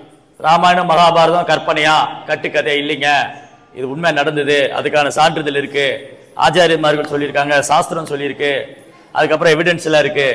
சரி, அடுத்தது, சரிங்க, உங்க கடவுள் ராமர் வந்து கடவுள்னா அவர் எங்க மனுஷ ரூபத்துல வந்தாரு? அடுத்த கேள்வி கேட்போம். என்ன, கடவுள் மனுஷ ரூபத்துல வருவாரா? சரி, கடவுள் மனுஷர்னா அவர்கிட்ட மனைவியை தூக்கிட்டு போயிட்டாங்க, அது கூட அவருக்கு தெரியலையா? தன் மனைவி கூட அவரால் பாதுகாக்க முடியல. இப்போ ஒருத்தர் கேட்கிறார், இப்போ வந்து உங்க பேர் என்ன? மாதவன். மாதவன் ஸ்கூல்ல ஒரு பையன் கேட்கிறாரு, மாதவா நீ யார வழிபடுற? நான் ராமரை வழிபடுறேன். ராமரியா? ராமர் வைப்ப ராவணன் தூக்கிட்டு போனாரு, வைப்பையே காப்பாற்ற முடியாதவர் உன்னை எப்படி காப்பாற்றுவார்? அப்ப என்ன சொல்லு? இந்த மாதிரில நீ கேள்வி கேட்கறது நிறைய பேர் இருக்காங்க. அப்படி அப்படியே வந்துட்டு இருக்காங்க, டப் டப் டப்னு. சினிமால பேசுறாங்க, அரசியல் தலைவர் பேசுறாங்க, நிறைய நாத்திகர்கள் இப்ப அதிகமாயிட்டு இருக்காங்க. ஏன்னா இப்போ பிரச்சனை என்னன்னா, நம்முடைய ஸ்கூல்ல, காலேஜ்ல, யூனிவர்சிட்டியில இது பாடம் இல்லை இப்போ இல்லையா? எந்த ஸ்கூல்ல ராமாயணம் சொல்லி கொடுக்குறாங்களா? மகாபாரதம் சொல்லி கொடுக்குறாங்களா? பகவத்கீதை, பாகவதம்? அப்புறம் எப்படி நம்ம குழந்தைகளுக்கு தெரியும்? அப்ப வளர குழந்தைகள நாத்திகர்களா தான் வளர்றாங்க. நான் சின்ன வயசுல படிச்சுக்கு ராவண காவியன்னு ஒரு புக்கு, ஒரு பாடம் வந்தது, ராவண யோகின்னு சொல்லி ஒரு பாடம். அது எங்க ஊர்ல ஒரு கட்சிக்காரர் இருக்கான், அரசியல் தலைவர். ராவணன் எங்கள் குல தலைவன், தமிழன், அவரை போய் நீங்க நான் அசுரன்கிறீங்க ஊன்னு கத்திட்டு இருக்கான். அப்படியே நரம்பு படைக்கிற மாதிரி பேசுவாங்க. ஆனா ஒரு மண்ணு ஒரு இது இருக்காது, ஒரு மீனிங்கே இருக்காது. இவனுக்கு முதல்ல ராவணன் யாருன்னு தெரியாது, முதல்ல ராமாயணமே தெரியாது. இன்னைக்கு தமிழ்நாட்டில் பெரும்பாலும் ராமாயணம் தெரியாதவங்களா ராமாயணம் பேசுறாங்க. மேடையில பைக் பிடிச்சு பேசுவாங்க, கம்பர் ராமாயணத்திலே கம்பர் என்ன சொல்லி இருக்கிறார்? ஐயா நீங்களே சொல்லிருங்க, என்ன சொல்லியிருக்காங்க? அவர் தமிழை உயர்த்தி இருக்கிறார், போச்சு, அவ்வளவுதான். ஆமா, பட்டிமன்றம். கேரளால பட்டினா வேற மீனிங், கேரளால பட்டினா டாக், நாய். பட்டிமன்ற பேர்ல ராமாயணமே தெரியாத அளவுக்கு ராமாயணத்தை பேசிட்டு இருப்பான். அது வேடிக்கையா இருக்கு. ராமர் தமிழை உயர்த்திக்கிறார், ராமர் பக்தி எங்கேயா போச்சுன்னு அது காணும். ராமாயணத்துல பக்தியை காணாம போச்சு. அந்த மாதிரி ராமர் யாருன்னு தெரியாதவங்க, ராமாயணம் தெரியாதவங்க எல்லாம் இன்னைக்கு பேச ஆரம்பிச்சிட்டாங்க. காரணம் என்னது? பக்தர்கள் நம்ம யாரும் பேசுறது இல்லை. கரெக்டா? நம்ம பேசினா அவங்க பேசாம இருப்பாங்க. ஓ இவங்க ராமாயணம் தெரியும், நம்ம பேசினா வம்பாயிரும் இல்லையா? அப்ப நம்ம ராமாயணம் பேசணும், ரைட்? அப்போ இந்த மாதிரி கேட்டா என்ன சொல்லுங்க? ராமர் வந்து ஒரு சாதாரண மனிதன் அப்படி சொன்னா என்ன சொல்லுங்க? ராமர் வந்து ஏன் மனித உருவில் வந்தார்? ராவணர் ரொம்ப நல்லவருங்க, ராமர் தான் கெட்டவருங்க சொல்றாங்க. ராவண பாத்தீங்களா? சீதாதேவியை தூக்கின்னு போனார், தொடவே இல்லையே. தொட்டார் அவரு, சீதையோட சம்மதெல்லாம் தொடமாட்டேன்னாரு, அவர் தான் யோகிய அப்படின்னு பேசுறாங்க. ராவணன் எவ்வளவு பெரிய யோகியை தெரியுங்களா? அவர் சீதாதேவியை தூக்கின்னு போனாரு, தொடவே இல்லை. ஆனா மக்கு உனக்கு என்ன நடந்துட்டு தெரியாது இல்லையா? ஏன் ராவணன் சீதையை தொடல? ஏன் ராமர் மனித ரூபத்தில் வந்தார்? ஏன் பகவான் மனித ரூபத்தில் வந்தாரு? ஏன் ராவணன் சீதையை தொடவில்லை? ராவணன் தொட்டா 10 தலை வெடி சதுரிடும். ராவணன் மட்டும் சீதை மட்டும் இல்ல, ராவணன் எந்த பெண்ணை தொட்டாலும் அவன் தலை வெடித்து சேதறி விடும் அப்படின்னு ஒரு சாபம் ராவணனுக்கு. அது அவனுக்கு நல்லாவே தெரியும், அதான் தொடல. சரி, ராமரே மனித உருவில் வந்தாரு, உனக்கே தெரியலையா? இல்ல, அதாவது ராமர் பகவான் மனித ரூபத்தில் வந்ததுக்கு நிறைய காரணம் இருக்கு. அதே மாதிரி ராவணன் சபிக்கப்பட்டதுக்கு நிறைய காரணம் இருக்கு. அதனால ராமாயணத்துல உத்தரகாண்டம் ஒண்ணு இருக்கு, அது கடைசியா வரும். அந்த உத்தரகாண்டத்துல ஏன் ராவணனுக்கு எவ்வளவு சக்தி, ராவணன் யாரு, அவனுடைய பூர்வீகம் என்ன, ராவணன் யாரு, ராவணனுக்கு ஏன் எவ்வளவு சக்தி, ராவணன் ஏன் ராமர் கையால் கொல்லப்பட்டார், ராமர் ஏன் மனித உருவில் வந்தார், இதெல்லாம் தான் இப்ப கேள்வி. சரியா? இப்போ ஒண்ணுன்னா பார்க்கலாம். ராவணன் யாரு? அதுல ஒருத்தர் ராவணன் வந்து தமிழ் குடி, ராவணன் வந்து பிராமண குலத்துல பிறந்தவர். என்னன்னே தெரியாது உங்களுக்கு எல்லாம், தலையும் புரியாது வால் புரியாது, அந்த மாதிரிதான் தைய தக்கன்னு கூச்சிக்கிட்டு இருப்பாங்க. தலையும் புரியாது வால் ஒண்ணுமே தெரியாது. இந்த மாதிரி நிறைய அறகுறை பேச்சாளர்கள் தமிழ்நாட்டில் நிறைய இருக்காங்க. அவங்களுக்கு பட்டம் வேற, சொல்லின் வேந்தன், சொல்லின் செல்வன், பேராசிரியர், இப்படி பல பட்டம் அவங்களே போட்டுக்கிறது. கல்வி தந்தை, மண்ணின் மைந்தன், எல்லாம் ஒரு நாள் போயிடும். அவன் மண்டையை போட்டானே எல்லாம் போயிடும், பேர் மட்டும்தான் இருக்கும், எதுவும் இருக்காது இல்லையா? அவன் இறந்து போனா எல்லாம் முடிச்சு போயிடும், அவ்வளவுதான். ஸோ நிறைய நீங்க தமிழ்நாடு வந்து நிறைய வேடிக்கைலாம் பார்க்கலாம். இந்த மாதிரி நிறைய காமெடி பண்ணிட்டு இருக்க நிறைய இருக்காங்க. என்ன பண்றது, நாமளும் சிரிச்சுட்டு போக வேண்டியதுதான். அப்போ வரலாறு ஹிஸ்டரி என்ன சொல்லுதுன்னா, சாஸ்திரம் என்ன சொல்லுது, நிறைய ஆக்சுவலி ராமரே இந்த சந்தையை கேட்கிறார். ராமர் கேட்கிறாரு, அந்த ராமாயணம் இந்த ராவணனுடைய வதம் பண்ணி முடிச்சதுக்கு அப்புறம் ராமருடைய அந்த பட்டாபிஷேகம் நிறைய முனிவர்கள்லாம் வந்திருக்காங்க. ராமருக்கு பட்டாபிஷேகம் நடந்தப்போ நிறைய முனிவர்கள்லாம் வந்திருக்காங்க. அந்த முனிவர்களும் ராமரும் டிஸ்கஸ் பண்றாங்க. அப்ப அகஸ்தியர் வந்து நிறைய விஷயம் சொல்றார் ராமர் இடத்துல. இது ராமருக்கு தெரியாம ஒண்ணும் இல்ல, அவர் முழுமுதற் கடவுள் தான். ஆனா பகவான் மனித ரூபத்துல வந்ததுனால, பகவான் ஏன் மனித ரூபத்துல வராருன்னா, அவர் ஒரு மனிதன் தன் கடமையை எவ்வாறு செய்ய வேண்டும் கற்றுக் கொடுக்கிறார். ஃபர்ஸ்ட் முதல் பாயிண்ட், அவர் மனித ரூபத்துல வர வேண்டிய அவசியம் இல்லை. அப்ப ஏன் வராரு, அவர் காரணமற்ற கருணையினால் வருகிறார். ந காரணம் கரணம் செவித்ததே. கடவுள்ங்கிறதுக்கு டெபினேஷன் இருக்கு. கடவுள் அப்படின்னா விளக்கம். ஸ்வேதாசுரபனிஷத் வந்து 3 விளக்கம் கொடுக்குது கடவுள்னா யாரு. கடவுள்னா யாரு, நான் காரணம் கரணம் செவித்ததே. பகவான் இங்க வந்து செய்ய வேண்டியது ஒண்ணுமே இல்லை. ஜட உலகத்துல வந்து பகவான் ஏதாவது செய்ய வேண்டியது இருக்கா? ஒண்ணுமே இல்லை. உண்மையில சொல்ல போனா நமக்கு இந்த ஜட உலகத்துக்கு ஏதாவது சம்பந்தம் இருக்கா? நம்ம இங்க வந்து செய்ய வேண்டியது ஏதாவது இருக்கா? தேவையே இல்லாம உடம்பு எடுத்துக்கிட்டோம், அதுதான பிரச்சனை. ஃபர்ஸ்ட் என்ன பிரச்சனை, நான் இந்த உடம்பு எடுத்ததுதான் பிரச்சனை. இந்த உடம்பு எடுத்தனால தானே எனக்கு இவரால பிரச்சனை, அவரால பிரச்சனை, கோயில்ல பிரச்சனை, வீட்டுல பிரச்சனை, ஆபீஸ்ல பிரச்சனை. அப்ப என்ன கேட்கணும், நீ ஏன் இந்த உடம்பு எடுத்தன்னு முதல்ல கேட்கணும் இல்லையா?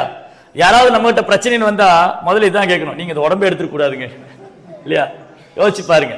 யாரோ ஒருத்தர் வந்து, மாதாஜி எனக்கு ரொம்ப பிரச்சனை மாதாஜி, தலைவலி தாங்க முடியல மாதாஜி, நீங்க இந்த உடம்பே எடுத்துக்க கூடாது மாதாஜி. அதான் முதல் பிரச்சனை இல்லையா? ஃபர்ஸ்ட் இது இருந்து வெளியில போகும், இந்த உடல்ல இருந்து வெளியில வரும் இல்லையா? இந்த உடம்பு எடுத்தனால எல்லாம் பிரச்சனை. அப்போ பகவான் இந்த உலகத்தில் இறங்கி வந்தது அவர் காரணமற்ற கருணையினால. அவர் இங்க வந்து செய்ய வேண்டியது ஒண்ணும் இல்லை, காரணம் கரணம் செவித்தது. அவர் இங்க வந்து செய்ய வேண்டியது ஒண்ணும் இல்லை, தன் காரணமற்ற கருணையால் இங்க இறங்கி வர்றார். பாருங்க, இந்த பூமியில தேவர்கள் இறங்கி வராங்களா? தேவர்கள் வராங்களா இங்க பூமியில? ஏதாவது ரிஷிமார்கள் வராங்களா? அகஸ்தியர் புலஸ்தியர் ஏதாவது ரிஷிகள் இறங்கி வராங்களா? தேவர்கள் இறங்கி வராங்களா? யார் இறங்கி வரா? பகவானும் பகவான் தூய பக்தர் மட்டும் தான் வராங்க. அதுதான் உங்களுடைய காரணமற்ற கருணை. வேற யாரும் இந்த பூமிக்கு வர ஆசைப்பட மாட்டாங்க. யாராவது நரகத்துக்கு போக ஆசைப்படுவாங்களா? இந்த பூமி வந்து நரகம் மாதிரி தான், இங்க யாரும் வர ஆசைப்பட மாட்டாங்க. அப்போ காரணமற்ற கருணையெல்லாம் அவங்க வர்றாங்க. பிரபுபாதர் ஆகட்டும் பகவான் ஆகட்டும் காரணமற்ற கருணையினால வராங்க. நான் காரணம் கருணம் செலுத்தது. ரெண்டாவது, நான் சமா அதிக சிதிஷதே. பகவானுக்கு சமமானவர் யாரும் கிடையாது, பகவானோட உயர்ந்தவர் யாரும் கிடையாது. நீங்க யாரா ஒருத்தர இவர் பகவானுக்கு சமமானவருங்க, இவர் பகவானுக்கு உயர்ந்தவர்கள் அப்படின்னு சொன்னா பகவானுடைய தரத்தை நாம் தாழ்த்தி விட்டோம். அதனால யாரையுமே பகவானுக்கு கம்பேர் பண்ணக்கூடாது. Nobody is equal to him, nobody is greater than him. Nobody is equal to him, nobody is greater than him. பகவானுக்கு சமமானவர் யாரும் கிடையாது, பகவானுக்கு உயர்ந்தவர் யாரும் கிடையாது. அதுக்கப்புறம் பராச சக்தி விவிதைவ சூயதே சாவாபிஜி ஞான பலாக்கிரியாச்சு. அவருடைய சக்தி எல்லையற்றது, பகவானுடைய சக்தி எல்லையற்றது. பகவானுடைய பக்தர் ஹனுமான் அவர் ஒரு ஜம்ப்ல லங்கைக்கு போனாரு, பகவான் பாலம் கட்டி போனார். அப்படின்னு அவருக்கு சக்தி இல்லையா என்ன? பகவான் நினைச்சா ஒரு செகண்ட் போகுது ராவணனை முடிக்கிறதுக்கு, அவ்வளவுதான், ஒரு செகண்ட் தான். எண்ணிக்கசிபு நகத்திலே வச்சு நசுக்கிட்டாரு, எவ்வளவு நேரம் ஆயிடுது? தாவக்கர காமலா வரே நகமான் புதசிங்க, உனக்கெல்லாம் எதுக்கிட்ட ஆயுதம், 2 நகம் போதுன்னு இல்ல. எண்ணிக்கசிபு வாங்கின வரத்தை ஒண்ணு கூட டச் பண்ணல. யோசிச்சு பாருங்க, பிரம்மா கிட்ட எண்ணிக்கசிபு வாங்கின வரத்துல ஏதாவது ஒண்ணு டச் பண்ணாரா நரசிம்மர்? பகல்ல கொல்லல, இரவுல கொல்லல, வீட்டுக்குள்ள கொல்ல, வெளியில கொல்ல, ஆயுதம் கிடையாது, தேவர் கிடையாது. இவரு எண்ணிக்கசிபு பாக்குறாரு, அந்த தூணை உடச்சு நரசிம்மர் வந்திருக்காரு. இதெல்லாம் மிருகமா மனுஷனான்னு பாக்குறாரு. நான் மிருகம், நான் மனுஷன், இது மிருகம் இல்ல மனுஷனும் இல்ல, என்னது ஆச்சரியமா பாக்குறாரு. எண்ணிக்கசிபு ஒரு பெரிய மலை மாதிரி இருப்பான், மலை மாமிசம் மாதிரி இருப்பான் எண்ணிக்கசிபு. அவன் முன்னாடி நரசிம்மர் ஒரு பெரிய மலை மாதிரி நிக்கிறாரு. அந்த சிங்கத்தோட பிடரி மயிர் ஆகாசத்துல பறந்துகிட்டு இருக்கு. நரசிம்மருடைய தலைமுடி இருக்கு இல்லையா, அது ஆகாசத்துல பறக்குது. தேவர்களா விமானத்துல வராங்க, அப்ப விமானம் தட்டி போய் விழுகுது அந்த பக்கம். அற்புத சிங்கம், அற்புத சிங்கம். அது எண்ணிக்கசிபு பார்த்தா, என்னடா இது இப்படி ஒரு வித்தியாசமா இருக்கு. அவன் எண்ணிக்கசிபுக்கு பொறுத்துக்க முடியல, கதை எடுத்துன்னு போய் அடிக்க போனான். நரசிம்மர் பார்த்தாரு, டே உனக்கெல்லாம் எதுக்கிட்ட ஆயுதம், அப்படி பிடிச்சிட்டாரு, பூச்சி பிடிக்கிற மாதிரி. இந்த குழந்தைங்கலாம் சின்ன வயசுல என்ன பண்ணுவாங்க, பூச்சி பிடிச்சி நசுக்கிடுவாங்க. அவருக்கு ரொம்ப பிடிக்காது பூச்சிய. அந்த மாதிரி அவனை பூச்சி பிடிச்சி, உனக்கு எதுக்கடா ஆயுதம் எல்லாம், சுதர்சனம் உனக்கு தேவையில்லை, 2 நகம் போதுனா தவக்கர நக்கமல்ல வர, 2 நகத்தை வச்சு அவன் நசுக்கிட்டாரு. நசுக்கி குடல் ஒரு மாலையை போட்டார், அவ்வளவுதான். பகவான் நினைச்சா அசுரங்கள்லாம் ஒரு செகண்ட் போதும். அதுவும் கலியுகத்துல பகவான் அவதரிக்க வேண்டியதில்லை. கலியுகத்துல அசுரங்கள் கொள்றதுக்கு பகவான் வரைய வேண்டாம். ஏன்? முன்னையாவது எண்ணிக்கசிபு, இரண்யாக்ஷன், ராவணன், கும்பகர்ணன் இவங்களை கொள்றதுக்கு பகவான் அவதாரம் பண்ண வேண்டியது. கலியுகத்துல பகவான் அவதாரம் பண்ண வேண்டாம், அசுரங்களை ரொம்ப ஈஸியா முடிச்சிடுவாரு. எப்படி? இப்ப வந்ததே கொரோனா, நிலநடுக்கம், சுனாமி, எல்லா அசுரங்களும் உள்ள போயிடுவான். கடவுள் இல்ல அப்படியே உள்ள போயிடுவான். கடவுள் இல்ல சுனாமி வந்து ராம் தம்பிரு போ உள்ள, கடை உள்ள போய் கத்திட்டு இல்லையா, ஒரு செகண்ட் தான், அவ்வளவுதான். அதனால பகவான்ல நேர்ல வரணும் இல்லை, ஒரு செகண்ட் போதும் அவருக்கு. அப்புறம் நிறைய தேவர்கள்லாம் இருக்காங்க, பார்வதி, முருகா, கணபதி, இவங்கெல்லாம் போதும் அசுரங்களை கொள்றதுக்கு. ஆனா பகவான் ஏன் வராரு? தன் பக்தரோடு அன்பு பரிமாற்றம் செய்யறதுக்காக வராரு. அசுரங்களை கொள்றதா அவருக்கு செகண்டரி ஜாப் தான், 2வது வேலை தான், அது பெரிய வேலையே இல்லை. முதல்ல என்ன சொல்றாரு? பரித்ராணாய சாதுனா, ஃபர்ஸ்ட் அதுதான் பகவானுடைய ஃபர்ஸ்ட் டியூட்டியே, என் பக்தனை காப்பாத்த நானே போகணும்னு வர்றாரு. பரித்ராணாய சாது. அதுக்கப்புறம் தான் விநாச துஷ்கிருதி. துஷ்கிருதியை கொள்றதுல 2வது வேலை தான், அசுரங்கள் கொள்றதுல செகண்டரி ஒர்க் தான், ஃபர்ஸ்ட் பக்தர்களை காப்பாத்தணும். அப்போ இந்த ராவணன் இருக்கான் இல்லையா, ராவணா அப்படின்னா எல்லாரும் கதற விடுவான், அழுக விடுறோம். ராவணான்னு சொன்னாலே எல்லாரும் கதற விட்டு ஓட விட்டுருவோம், அழ விடுறோம். அதான் ராவணோட பேர் மீனிங். ஆக்சுவலி தசக்கிரீவன் பேர், 10 தலை தசக்கிரீவன். அவர் வந்து பிரம்மா இருக்கார் இல்லையா, பிரம்மா வந்து யார்கிட்ட இருந்து வந்தாரு? பிரம்மா யார்கிட்ட இருந்து வந்தார்?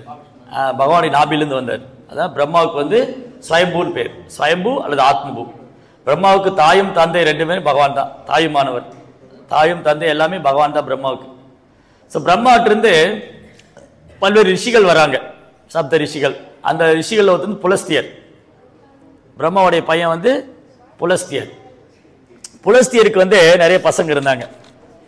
அதுல ஒருத்தர் வந்து விஸ்ரவான், அப்புறம் வைஷ்ரவணன், 2 பேர். விஸ்ரவான் ஒருத்தர், வைஷ்ரவன் ஒருத்தர். யார் 2 பேர்? யார் பசங்க? புலஸ்தியரோட பசங்க. இன்னைக்கு கொஞ்சம் பேரெல்லாம் அதிகமா வரும். ஃபர்ஸ்ட் பிரம்மா யார்கிட்ட இருந்து வந்தாரு? பகவான் இருந்து. பகவான் தான் எல்லாத்துக்கும் ஆதாரம். ஸோ பகவான் இருந்து பிரம்மா வந்தார். எந்த பகவான் இருந்து பிரம்மா வந்தாரு? கர்ப்போஷாய விஷ்ணு. Very good. கர்ப்போஷாய விஷ்ணுக்கு ஆதாரம் யாரு? கர்ப்போஷாய விஷ்ணுக்கு ஆதாரம் யாரு? காரணோதசாய விஷ்ணு. காரணோதசாய விஷ்ணுக்கு ஆதாரம் யாரு? மகாசங்கர்ஷ்ணர். மகாசங்கர்ஷ்ணுக்கு ஆதாரம் யாரு? கிருஷ்ணர். கிருஷ்ணர் தான் பரமபுருஷோத்தம் நாள் முழுமுக்கடும். கிருஷ்ணஸ்து பகவான் ஸ்வயம். கிருஷ்ணா வந்து ஸ்வயம் பகவான். கிருஷ்ணர் இருந்தா ராமர், நரசிங்க எல்லா அவதாரங்களும். அப்போ இந்த கிருஷ்ணாட்டிருந்து, அதாவது கார்போஷாய விஷ்ணுட்டிருந்து பிரம்மா, பிரம்மாட்டிருந்து புலஸ்திய முனி. புலஸ்தியருக்கு 2 பசங்க, ஒருத்தர் வந்து விஸ்ரவன், இன்னொருத்தர் வைஷ்ரவணன். இந்த வைஷ்ணவனன் தான் குபேர பதவி அடையிறார் தான் குபேரன்னு பேர். குபேரங்கிறது ஒரு பதவி, குபேரங்கிறது பேர் இல்லை. குபேரங்கிறது போஸ்ட். இப்போ வந்து இந்திரா, சந்திரா, வருணா, அக்னி, வாயு, பிரம்மா, சூர்யா, இதெல்லாம் போஸ்ட். இப்போ நிறைய மினிஸ்டர்லாம் இருக்காங்க இல்லையா, டிரான்ஸ்போர்ட்டேஷன் மினிஸ்டர், டூரிஸ்ட் மினிஸ்டர், அப்புறம் வந்து அக்ரிகல்ச்சர் மினிஸ்டர், அப்புறம் வந்து எலக்ட்ரிசிட்டி மினிஸ்டர், இதெல்லாம் போஸ்ட். அந்த மினிஸ்டரில் ஒருத்தர் இருப்பார். சிவகுமார், கந்தசாமி, முனுசாமி, ராமசாமி, சின்னசாமி, குப்புசாமி, நிறைய பேர் இருப்பாங்க இல்லையா. அது மாதிரி நிறைய மினிஸ்டர் இருப்பாங்க. அந்த மினிஸ்டர் போஸ்ட் அப்படி இருக்கு, மினிஸ்டர் மாறிக்கிட்டே இருப்பாங்க.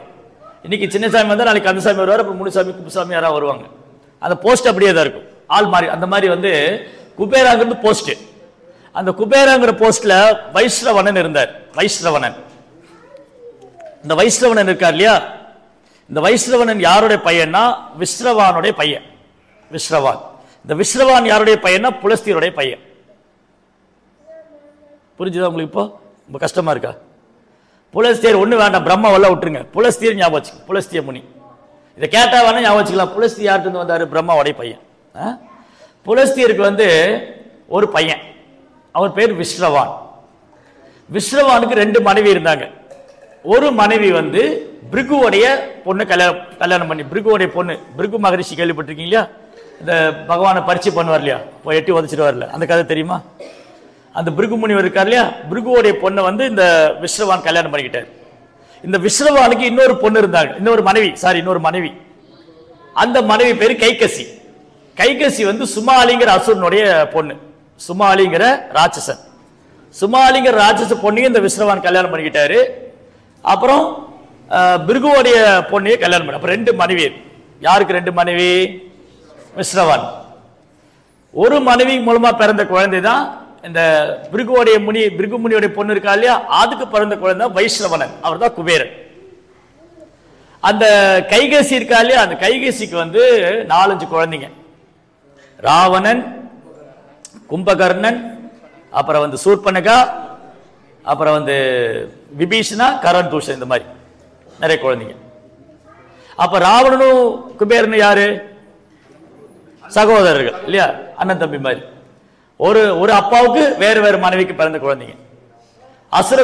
ராட்சசி பெண்ணுக்கு பிறந்த குழந்தை தான் ராவணன்.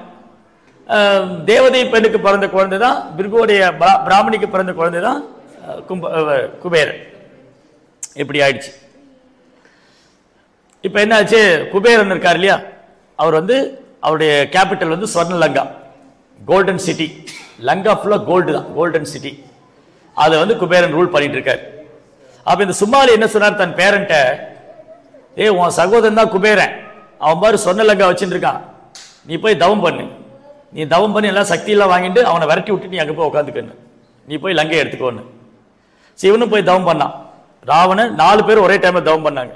ராவணன், கும்பகர்ணன், விபீஷ்ணா, எல்லாரும் பல வருஷம் தவம் பண்றாங்க. பிரம்மாவை குறிச்சு தவம் பண்ணாங்க. பிரம்மா வந்து தர்சனம் கொடுத்த உடனே ராவணன் கேட்கிறாரு, உனக்கு என்ன வரம் வேணும்? ராவணன் என்ன சொன்னாரு, எனக்கு சாவா வரம் வேணும் கொடுங்க, இந்த எண்ணிக்கசு மாதிரியே எனக்கு மரணம் இல்லாத வரம் வேணும். அப்ப பிரம்மா சொன்னாரு, நானே ஒரு நாள் இறந்து போயிடுவேன், வேற ஏதாவது வரம் கேளுனார். அப்போ ராவணன் வந்து ரொம்ப புத்திசாலியா வரம் கேட்டார். ஆனா அவருக்கு என்ன பிரச்சனைனா, எல்லா வரம் வாங்கிட்டார். என்ன, தேவர்களால கொல்லப்படக்கூடாது, அப்புறம் வந்து இது மாதிரி நிறைய வரம் வாங்கிட்டு, அவரை பொறுத்த வரைக்கும் மனுஷங்களும் விலங்குகளும் அற்ப உயிரினம், நானே பெரிய ராட்சசன், மனிதர் நர மாமிசம் சாப்பிட்றவன், மனிதனுக்கு ஒண்ணு கழுத்தை திருகி ரத்தத்தை குடிக்கிறவன், என்கிட்ட இந்த மனுஷங்க ஒரு அற்ப உயிரினம் தானே, இந்த மனுஷனால எனக்கு கொல்ல முடியாது, இந்த மாதிரி ஒரு வரம் வாங்கிட்டார். அதனால மனுஷங்களை பத்தி ஒரு கவலையே இல்லை. இந்த மனிதங்க மாறிடர்கள் தானே, இவங்க என்ன பண்ணிடுவாங்க, இந்த விலங்குகளும் மனுஷங்களும் என்ன ஒண்ணும் பண்ண முடியாது, ஆந்திரா மட்டும் அவர் விட்டுட்டார். இது எல்லா வரம் வாங்கிட்டார்.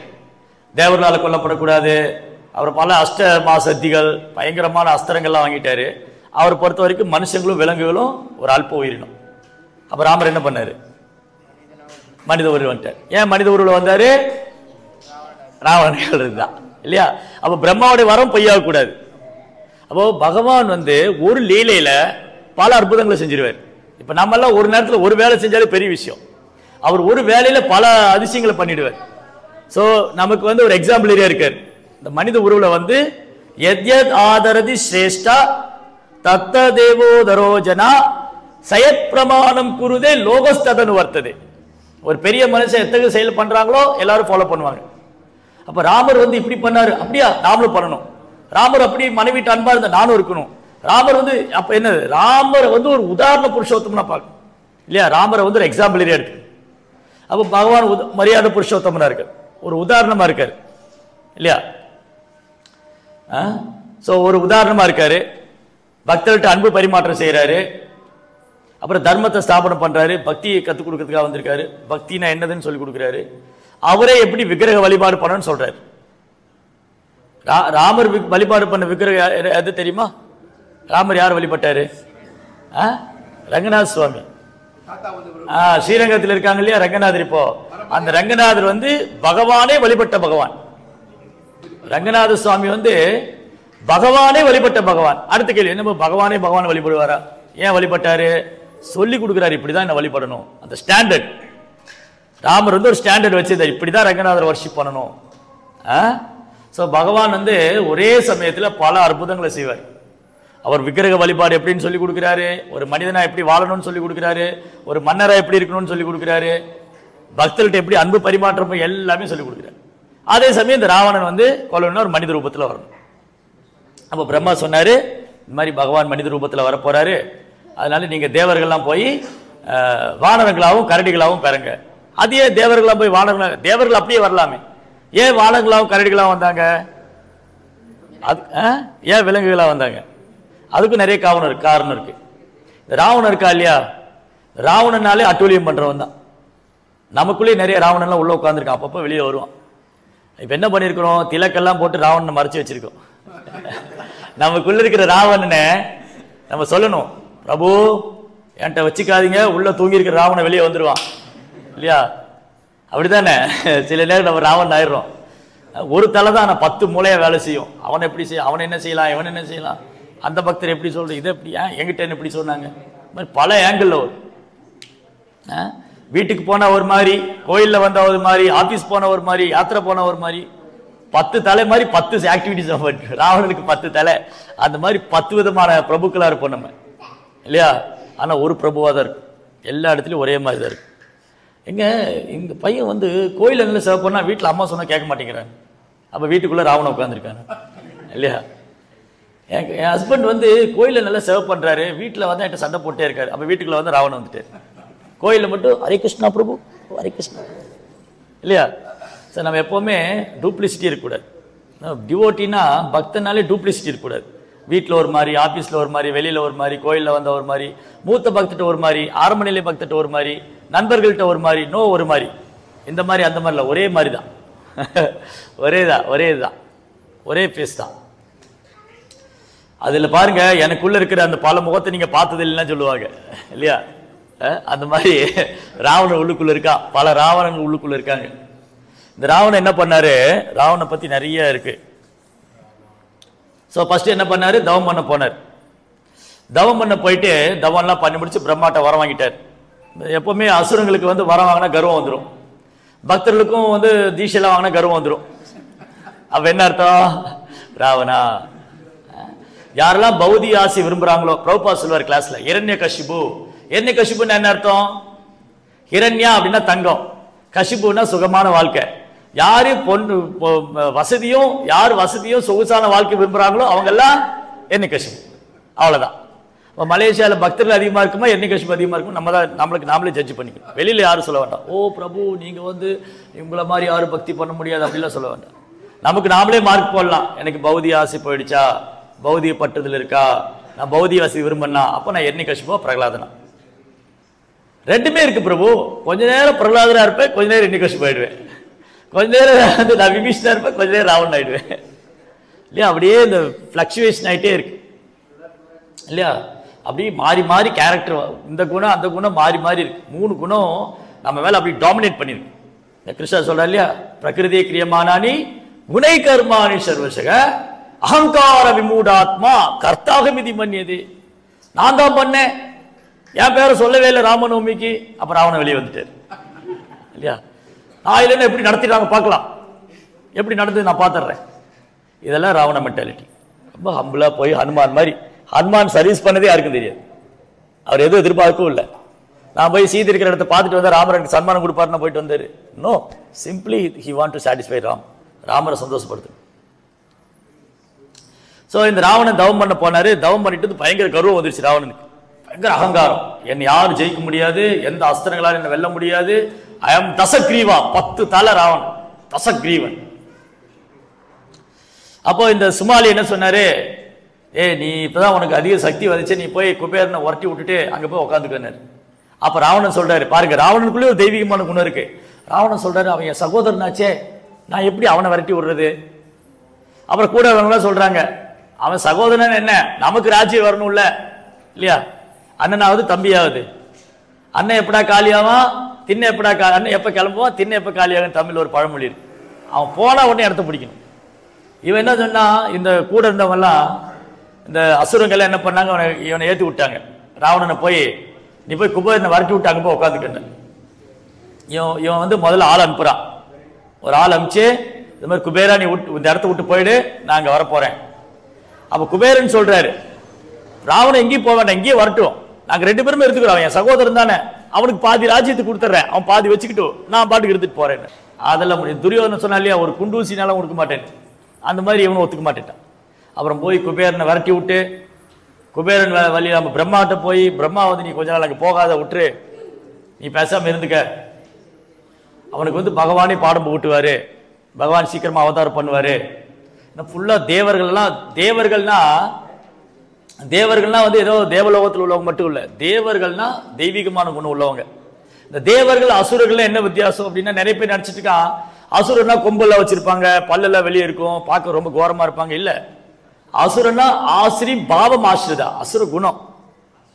பிரகலாதர் என்ன கொம்பா வச்சிருந்தாரு, பார்க்க எவ்வளவு அழகா இருந்தாரு, ஆனா ஒரு அசுர குலத்துல பிறந்தாலும் தூய பக்தரா இருக்கார். பிரகலாத், பலி மகராஜ் இல்லையா, குலம் தான் அசுர குலம், ஆனா ஃபர்ஸ்ட் கிளாஸ் டிவோட்டி, பக்த சிரோமணி, பக்தர்களே டாப் மோஸ்ட் கிரஸ் ஜுவல் பிரகலாதரும் பலி. 12 மகாஜனத்தை ஒத்துட்டா இருக்காங்க. பாருங்க, அசுர குலத்துல பிறந்த 2 பேரு 12 மகாஜனங்களை ஒத்துட்டா இருக்காங்க.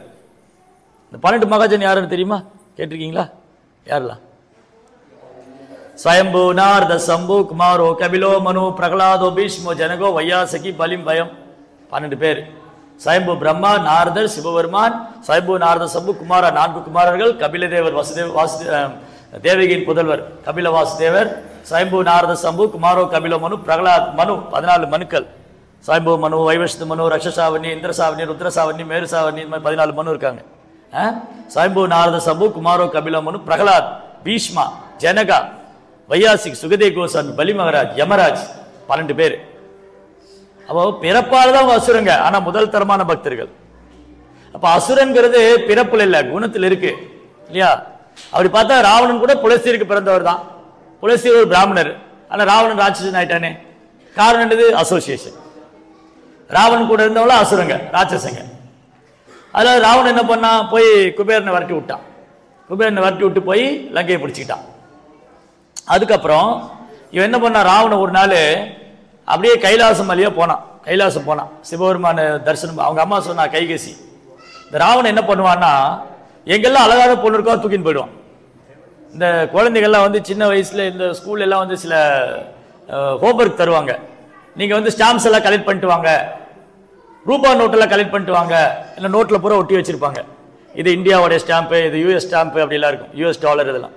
இந்த மாதிரி ராவனுடைய லங்கைக்கு போனா பல ஊர்ல இருந்து பொண்ணுகள்லாம் கடத்தி வச்சுட்டு இருப்பான். அப்சரா, கிண்ணர லோகா, கிண்ணரா, கிம்புருஷா, வித்யாதரா, மனுஷா, யக்ஷா, எல்லா லோகத்துல பொண்ணுகளும் அங்க இருப்பாங்க. அப்படி ஸ்டாம்ப் மாதிரி கலெக்ஷன் பண்ணி வச்சிருக்காங்க ராவணா. சோ ராவணானாலே கட்டுக்கடங்காத ஆசை உள்ளவன், தீராத ஆசை. அப்போ ஒரு நாள் கைகேசி, அவங்க அம்மா சொன்னா கைகேசி, அடே ராவணா, இப்படி போனா நீ அழிஞ்சு போயிடுவடா. சரி என்ன பண்ணும், நீ கைலாசத்துல போய் ஆத்மலிங்கம் வாங்கிட்டு வா, சிவபெருமான பிரார்த்தனை பண்ணி ஆத்மலிங்கம் எடுத்துட்டு வான்னு. இவனு கைலாசத்துக்கு போனான். கைலாசத்துல போனோடனே அங்க பார்வதியை பார்த்தான். அடடா, ஆத்மலிங்கம் எல்லாம் மறந்து போச்சு. பார்வதியை பார்த்தோடனே பார்வதியை தூக்கின்னு போகணும்னா கைலாசியை தூக்கிட்டான். அப்படியே மலைக்கடியில் கை விட்டு கைலாசியை தூக்கிட்டான். சிவபெருமான் என்ன பண்ணாரு, ஒரு அமுத்திட்டாரு. அவன் கை அடியில மாட்டிக்கு. இவன் பெரும் முயற்சி பண்ணி கையை விடுவிக்க முடியல. அப்புறம் என்ன பண்ணா, நல்லா புரிஞ்சு போச்சு, சிவபெருமான் தப்பிக்க முடியாது. அப்ப என்ன பண்ணா, இந்த வயிறை கிழிச்சு அந்த குடலாலேயே வாசிக்கிறான், பாடுறான். சிவபெருமானை குறிச்சு பல ஆயிரம் வருஷம் அப்படியே பாடுறான். அதான் சங்கராபரணம். இந்த மியூசிக் இருக்கு இல்லையா, இந்த யாழ்னு ஒரு இன்ஸ்ட்ருமெண்ட் இருக்குல்ல, அப்படியே நிறைய கம்பி கம்பியா இருக்கு, அதெல்லாம் இந்த ராவணன் குடலை வச்சு பாண்டு. அப்புறம் சிவபெருமானுக்கு இன்னொரு பேர் இருக்கு இல்லையா, அசுதோஷ், சீக்கிரமா சந்தோஷமாயிடுவாரு. இந்த ராவணன் பாடின உடனே சிவபெருமானுக்கு சந்தோஷமாயி போயிடுச்சு. சரி ராவணன் அவனுக்கு என்ன வர வேணும், இவன் என்ன கேட்கணும், கையில இது ஆத்மலிங்கம் தானே கேட்கணும், பகவானே உங்க லிங்கம் கொடுங்க, நான் போய் பூஜை பண்ணி என் பாவத்தையெல்லாம் போக்கிக்கிறேன். அவன் என்ன கேட்டான், பார்வதி என் கூட அனுப்புங்கண்ணா. அவன் ஹஸ்பண்ட் கிட்டே போய் சிவபெருமாட்டே போய் பார்வதி என் கூட அனுப்புங்க. சிவபெருமான் என்ன சொன்னாரு, உனக்கு என்ன வர வேணும் கேளுனார். இப்போ மாட்டிக்கிட்டாரா, சரி அழைச்சின்னு போனார். பார்வதிக்கு பயங்கரமான கோபம், இந்த பைத்தியக்காரன் வந்து கேட்கறான், இவரு என்ன அனுப்புன்னு சொல்றாரு இல்லையா. யோசிச்சு பாருங்க, உங்க வீட்டுல உங்க மாதாஜி வந்து ஒரு பிரபு வந்து மாதாஜி என் கூட அனுப்புனா எப்படி இருக்கும், ரொம்ப மோசமானது இல்லை அது, அடிக்க போயிடுவோம் நம்ம, அடிக்க போயிடுவோம். ஆனா சிவபெருமான் என்ன போக சொல்லிட்டாரு, அதான் சிவபெருமானுக்கு எது மேல அட்டாச்மெண்ட் கிடையாது. பார்வதிக்கு பயங்கர கோபம். பார்வதி ஒரு கண்டிஷன் போட்டாங்க, ஓகே ஏய் ராவணா நான் உன் கூட வரேன், ஆனா கண்டிஷன் என்ன தெரியுமா, நீ வேற எந்த பொண்ணையும் பார்க்க கூடாதுன்னு, நீ என்னை கூட்டின்னு போய்க்க, நீ வேற எந்த பொண்ணையும் பார்க்க கூடாதுன்னா. சரின்னு புஷ்ப விமானம் இருக்கு இல்லையா, குபேரனுடைய புஷ்ப அதை பிடிச்சி வச்சுட்டான். அதுல பார்வதி ஏத்திட்டு அப்படியே போறாங்க. அப்படி போகும்போது கீழே ஒரு தோட்டம், அந்த அழகான தோட்டத்தில் ஒரு பொண்ணு பந்து விளையாடிட்டு இருக்கா. அப்படி ஒரு அழகு, அப்படியே தலைமுடியெல்லாம் அப்படி நீண்டு கூந்தல், கண்ணெல்லாம் அப்படி தாமரை இதழ் மாதிரி இருக்கு, வெள்ளி இடை, அப்படி அழகா இருக்கு. அந்த பொண்ணை பார்த்துட்டு பார்வதி விட்டுட்டு அங்க போயிட்டான். பார்வதி விட்டுட்டு அங்க போயிட்டான். பார்வதி தேவி சிவபெருமான்ட்ட வந்துட்டாங்க. அப்பா தப்புச்சேட்டா சாமி, அவங்க வந்துட்டாங்க. இவன் போய் அது பொண்ணு யாரு, மண்டோதரி. மண்டோதரி பின்னாடி போனான். அவன் மண்டோதரி கூட்டிட்டு வந்தான். அவ கை சொன்னா, அட பைத்தியக்காரா, நான் போய் ஆத்மலிங்கம் வாங்கிட்டு வந்தேன், மண்டோதரி கூட்டிட்டு வந்திருக்கேன். இன்னும் போய் ஆத்மலிங்கம் வாங்கிட்டு வானா மண்டோதரி போய் கூட்டிட்டு வந்திருக்கான்.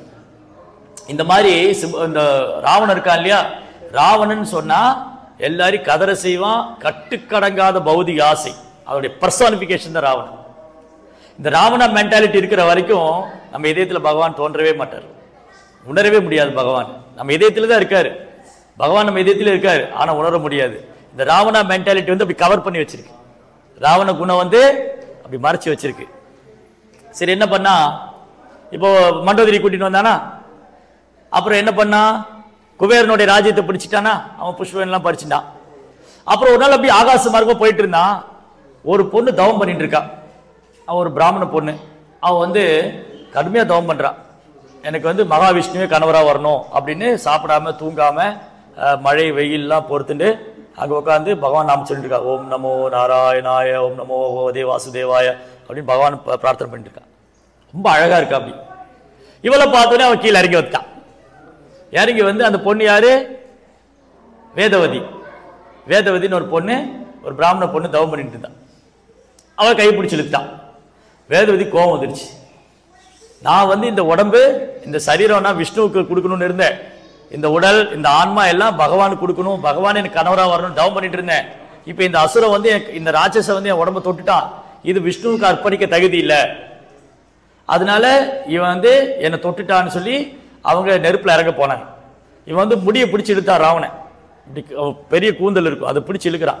இப்பெல்லாம் இவ்வளவுதான் கூந்தல் இருக்கு, அப்பெல்லாம் வந்து நீண்டமா கூந்தல் வச்சிருப்பாங்க. இன்னைக்கு வந்து பசங்க தான் நீண்ட கூந்தல் வச்சிருக்காங்க, பொண்ணுகள் இவ்வளவு கூந்தல் வச்சிருக்காங்க. இன்னைக்கு எல்லாம் தலைகீழ நடக்குது கலியுகத்துல. கலியுகத்துல பாத்தீங்கன்னா ஆக்சுவலி நம்ம சாஸ்திரம் என்ன சொல்லுதுன்னா, குழந்தைகள்லாம் வந்து ஆண் குழந்தை வந்து பிரகலாதர் மாதிரி வரணும், பெண் குழந்தைன்னா ஆண்டாள் மாதிரி வரணும், அதுதான் நம்ம ட்ரெயின் பண்ணணும். ஆனால் இன்னைக்கு பெரும்பாலும் இன்னைக்கு குழந்தைகள்லாம் பார்த்தீங்கன்னா, இந்த ஸ்கூலுக்கு போகிற குழந்தைகள்லாம் இந்த திருநாவர்தன், அப்புறம் இந்த பிரலம்பாசுரன், சூர்பனகா, தாடகா இந்த மாதிரி தான் இருப்பாங்க. இங்கே பெயிண்ட்டு, இங்கே பாதி பெயிண்ட்டு.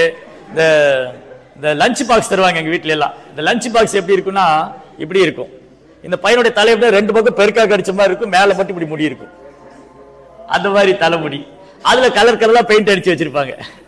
அதுல வந்து பச்சை கலர் பெயிண்ட், மஞ்சள் கலர் பெயிண்ட், அப்படி நெருப்பு தீப்பட்டி பத்தி போல கப்புன்னு பிடிச்சிரும், தீ பிடிச்சிரும், அந்த மாதிரி தலைமுடி வச்சிருப்பாங்க. அப்புறம் ஏதோ பாவம் ட்ரெஸ் வாங்க வழி இல்லாத கிழிஞ்சு போன ட்ரெஸ் போட்டிருப்பான். இவன் வந்து பல ரிங்கெட் கொடுத்து கிழிஞ்சு போன ட்ரெஸ் வாங்கி போட்டு இருக்கான். அந்த பொண்ணு அரை ட்ரெஸ் தான் போட்டிருக்கா, அதுலயும் கிழிச்சு விட்டுருக்கான். அதுல பெருமை வேற, இங்க கலரு அங்க கலர். சூர்பனகான ஷார்ப்பா நெயில் வச்சிருப்பான், நீல நீளமா நகை வச்சிருக்கு. சூர்பனகா வந்து நீல நீளமா நகை வச்சு கலர் கலர் பெயிண்ட் அடிச்சுப்பான். இங்க பெயிண்ட், இங்க பெயிண்ட், இங்க ஒரு ரிங்கு, இங்க ஒரு ரிங்கு, இங்க ரிங்கெல்லாம் போட்டிருந்தா அவன் சூர்பனகா. அது நம்ம என்ன பண்ணணும், ஆண்டாள் வரணும். ஆண்டல் வரதுக்கு பதிலாக சூர்பனகை பூதனையும் வந்துட்டு இருக்காங்க கலியுகத்தில். இதுதான் ப்ராப்ளம். கலியுகத்தில் இந்த மாதிரி கல்ச்சர் தான் அதிகம். ராவணா கல்ச்சர், எர்னியாக்ஷன் கல்ச்சர், இன்னிகசிபு. கும்பகர்ணா எல்லாருக்கும் ரொம்ப பிடிக்கும், என்ன ரொம்ப தோஸ்தவர் இல்லையா. கும்பகர்ணாக்கு என்ன ரொம்ப பிடிக்கும், தூங்க ரொம்ப பிடிக்கும் இல்லையா. அந்த கதை சொல்லிட்டு இருந்தேன்ல, இந்த 3 பேர் வரம் கேட்டாங்கல்ல.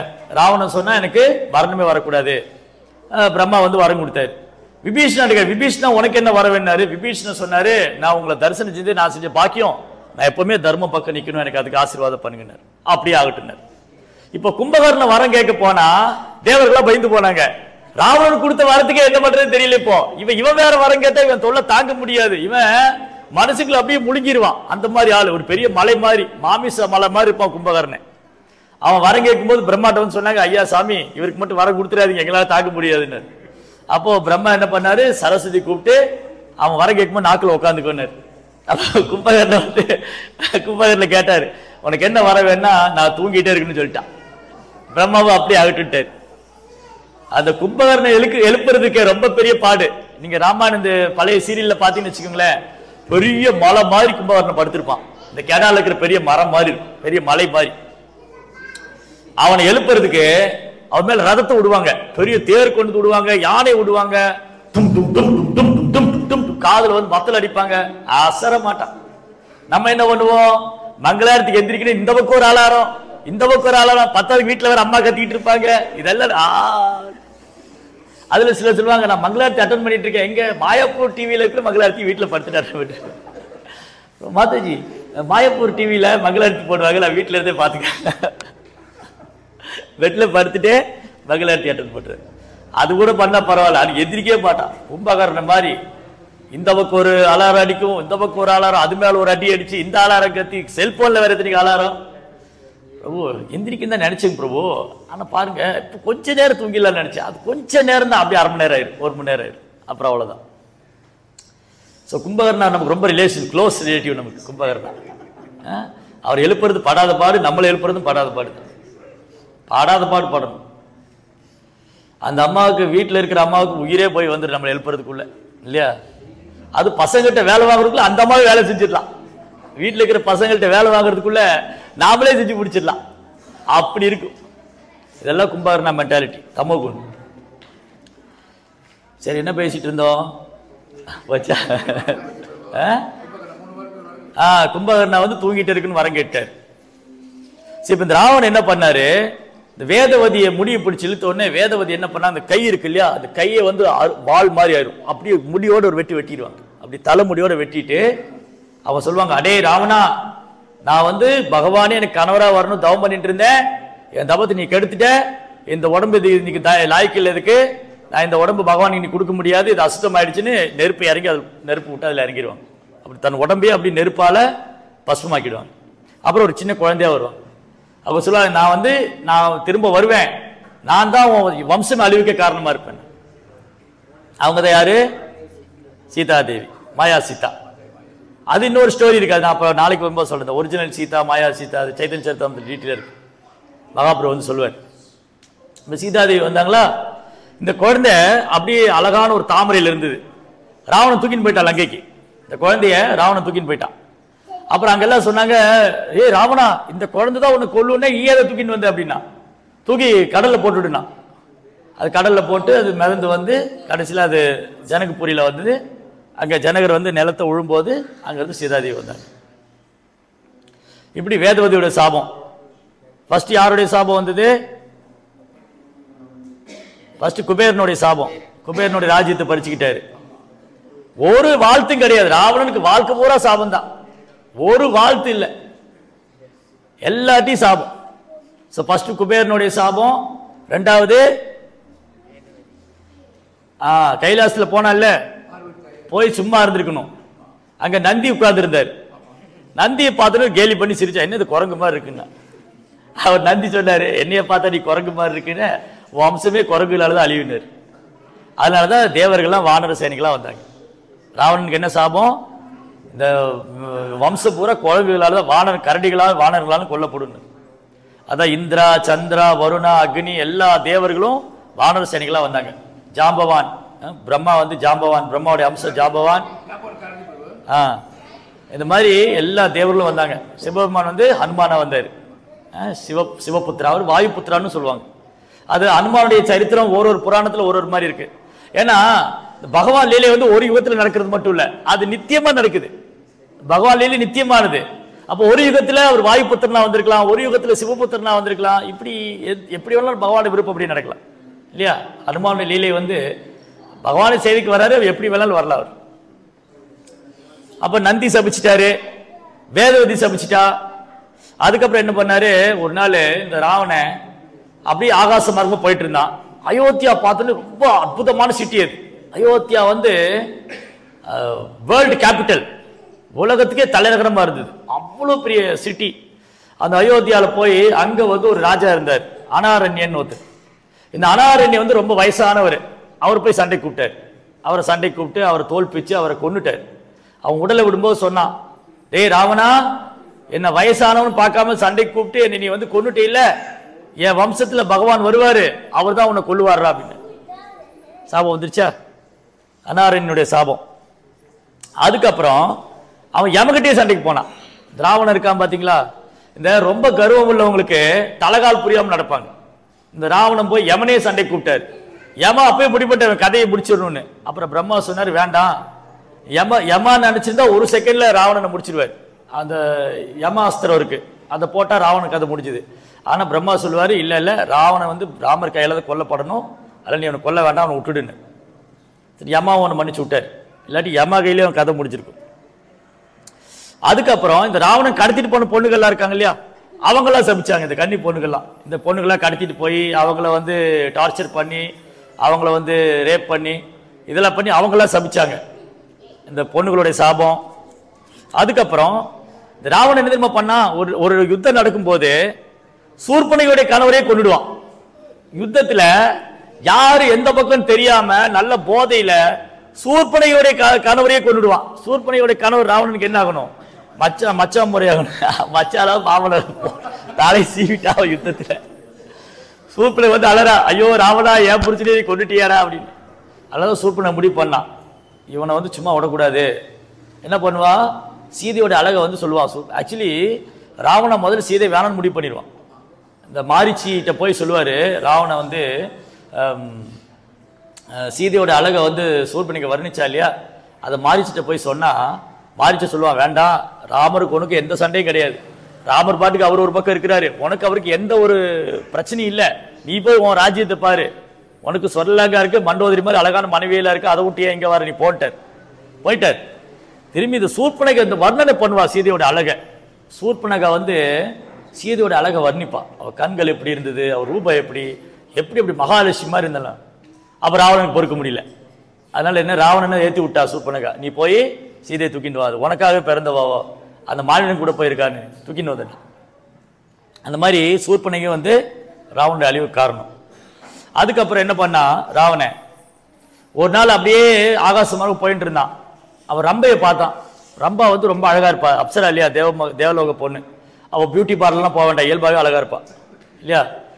தேவலோக பொண்ணுகள்லாம் பியூட்டி பார்லர் போக வேண்டாம், காஸ்மெட்டிக் யூஸ் பண்ண வேண்டாம், செலவு கம்மி, கணவர்களுக்கெல்லாம் செலவு ரொம்ப கம்மி, ரொம்ப அழகு சாதனம்லாம் வாங்க வேண்டாம், எல்லாம் நேச்சுரலாகவே கிடைக்கும். அவன் ரம்பையை பார்த்தோடனே ராவணன் வாங்கி போனான்.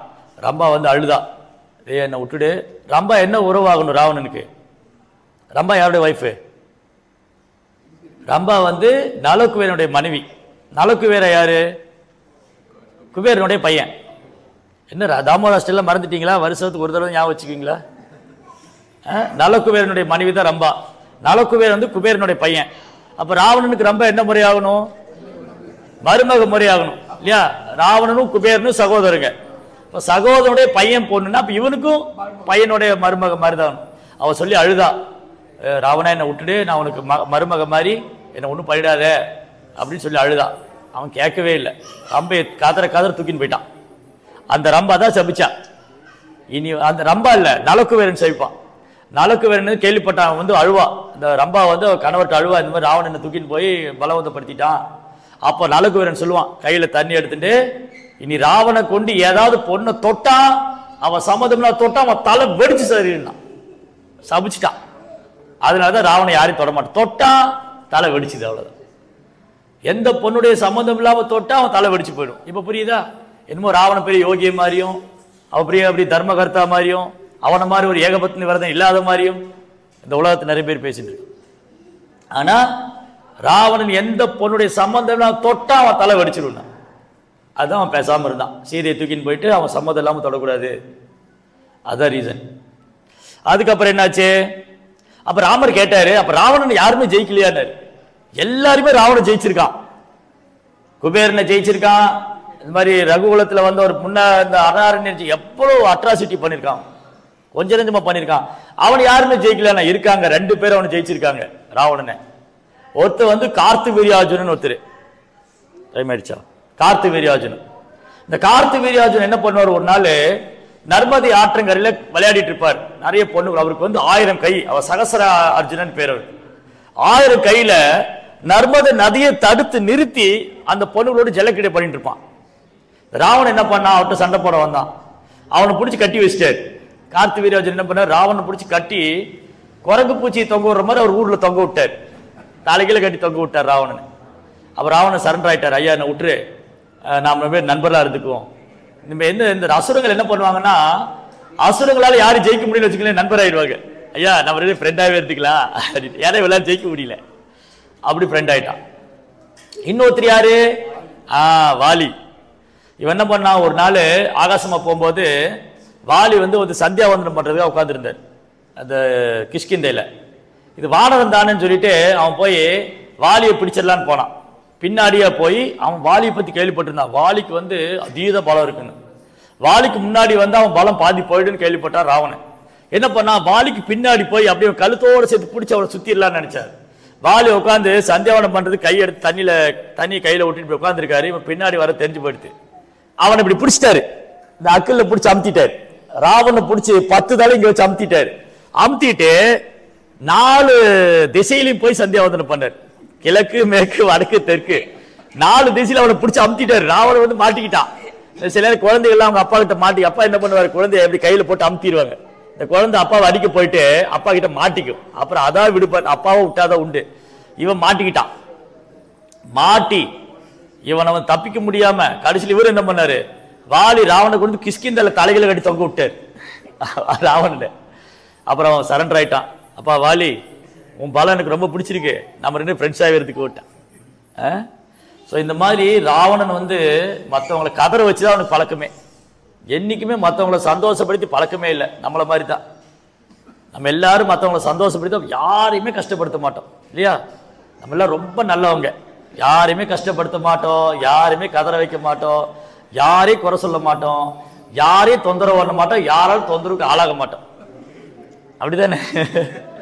யஸ்மாத் நோத் விததே லோகோ லோகோ நாத் விததே சயஹ ஹர்ஷாமர்ஷ பயோத்வேகை யோமத் பக்த சமய பிரியக.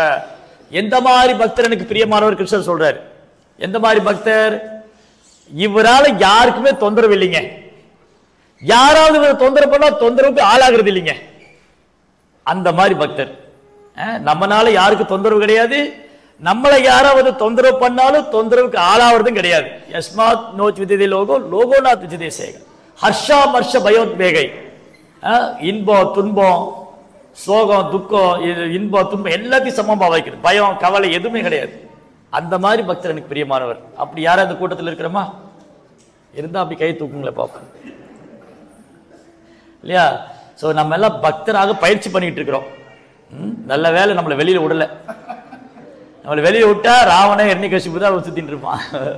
அவெல்லாம் பிடிச்சி கட்டி வச்சிருக்காரு பிரபுபாது.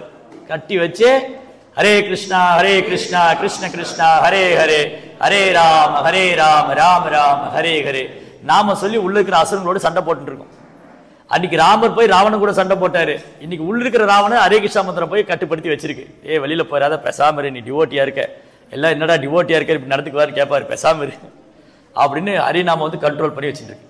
ஹரிநாமத்தை வந்து நம்ம சின்சியரா சொன்னோம்னா உள்ள இருக்கிற எர்ணியாக்ஷன் எர்ணிகசிபு ராவணன்லாம் ஒன்றும் பண்ண முடியாம ஓடிடுவாங்க. ஹரே கிருஷ்ணா. வீரேந்திரா ஸ்ரீமத் ராமாயணம் கி, ஸ்ரீ சீதாராம் லட்சுமண் ராமச்சந்திர பிரபு கி, ஸ்ரீல பிரபுபாத் கி. ஹரே கிருஷ்ணா. ஏதாவது கேள்விகள் இருந்தா கேட்கலாம். எஸ்.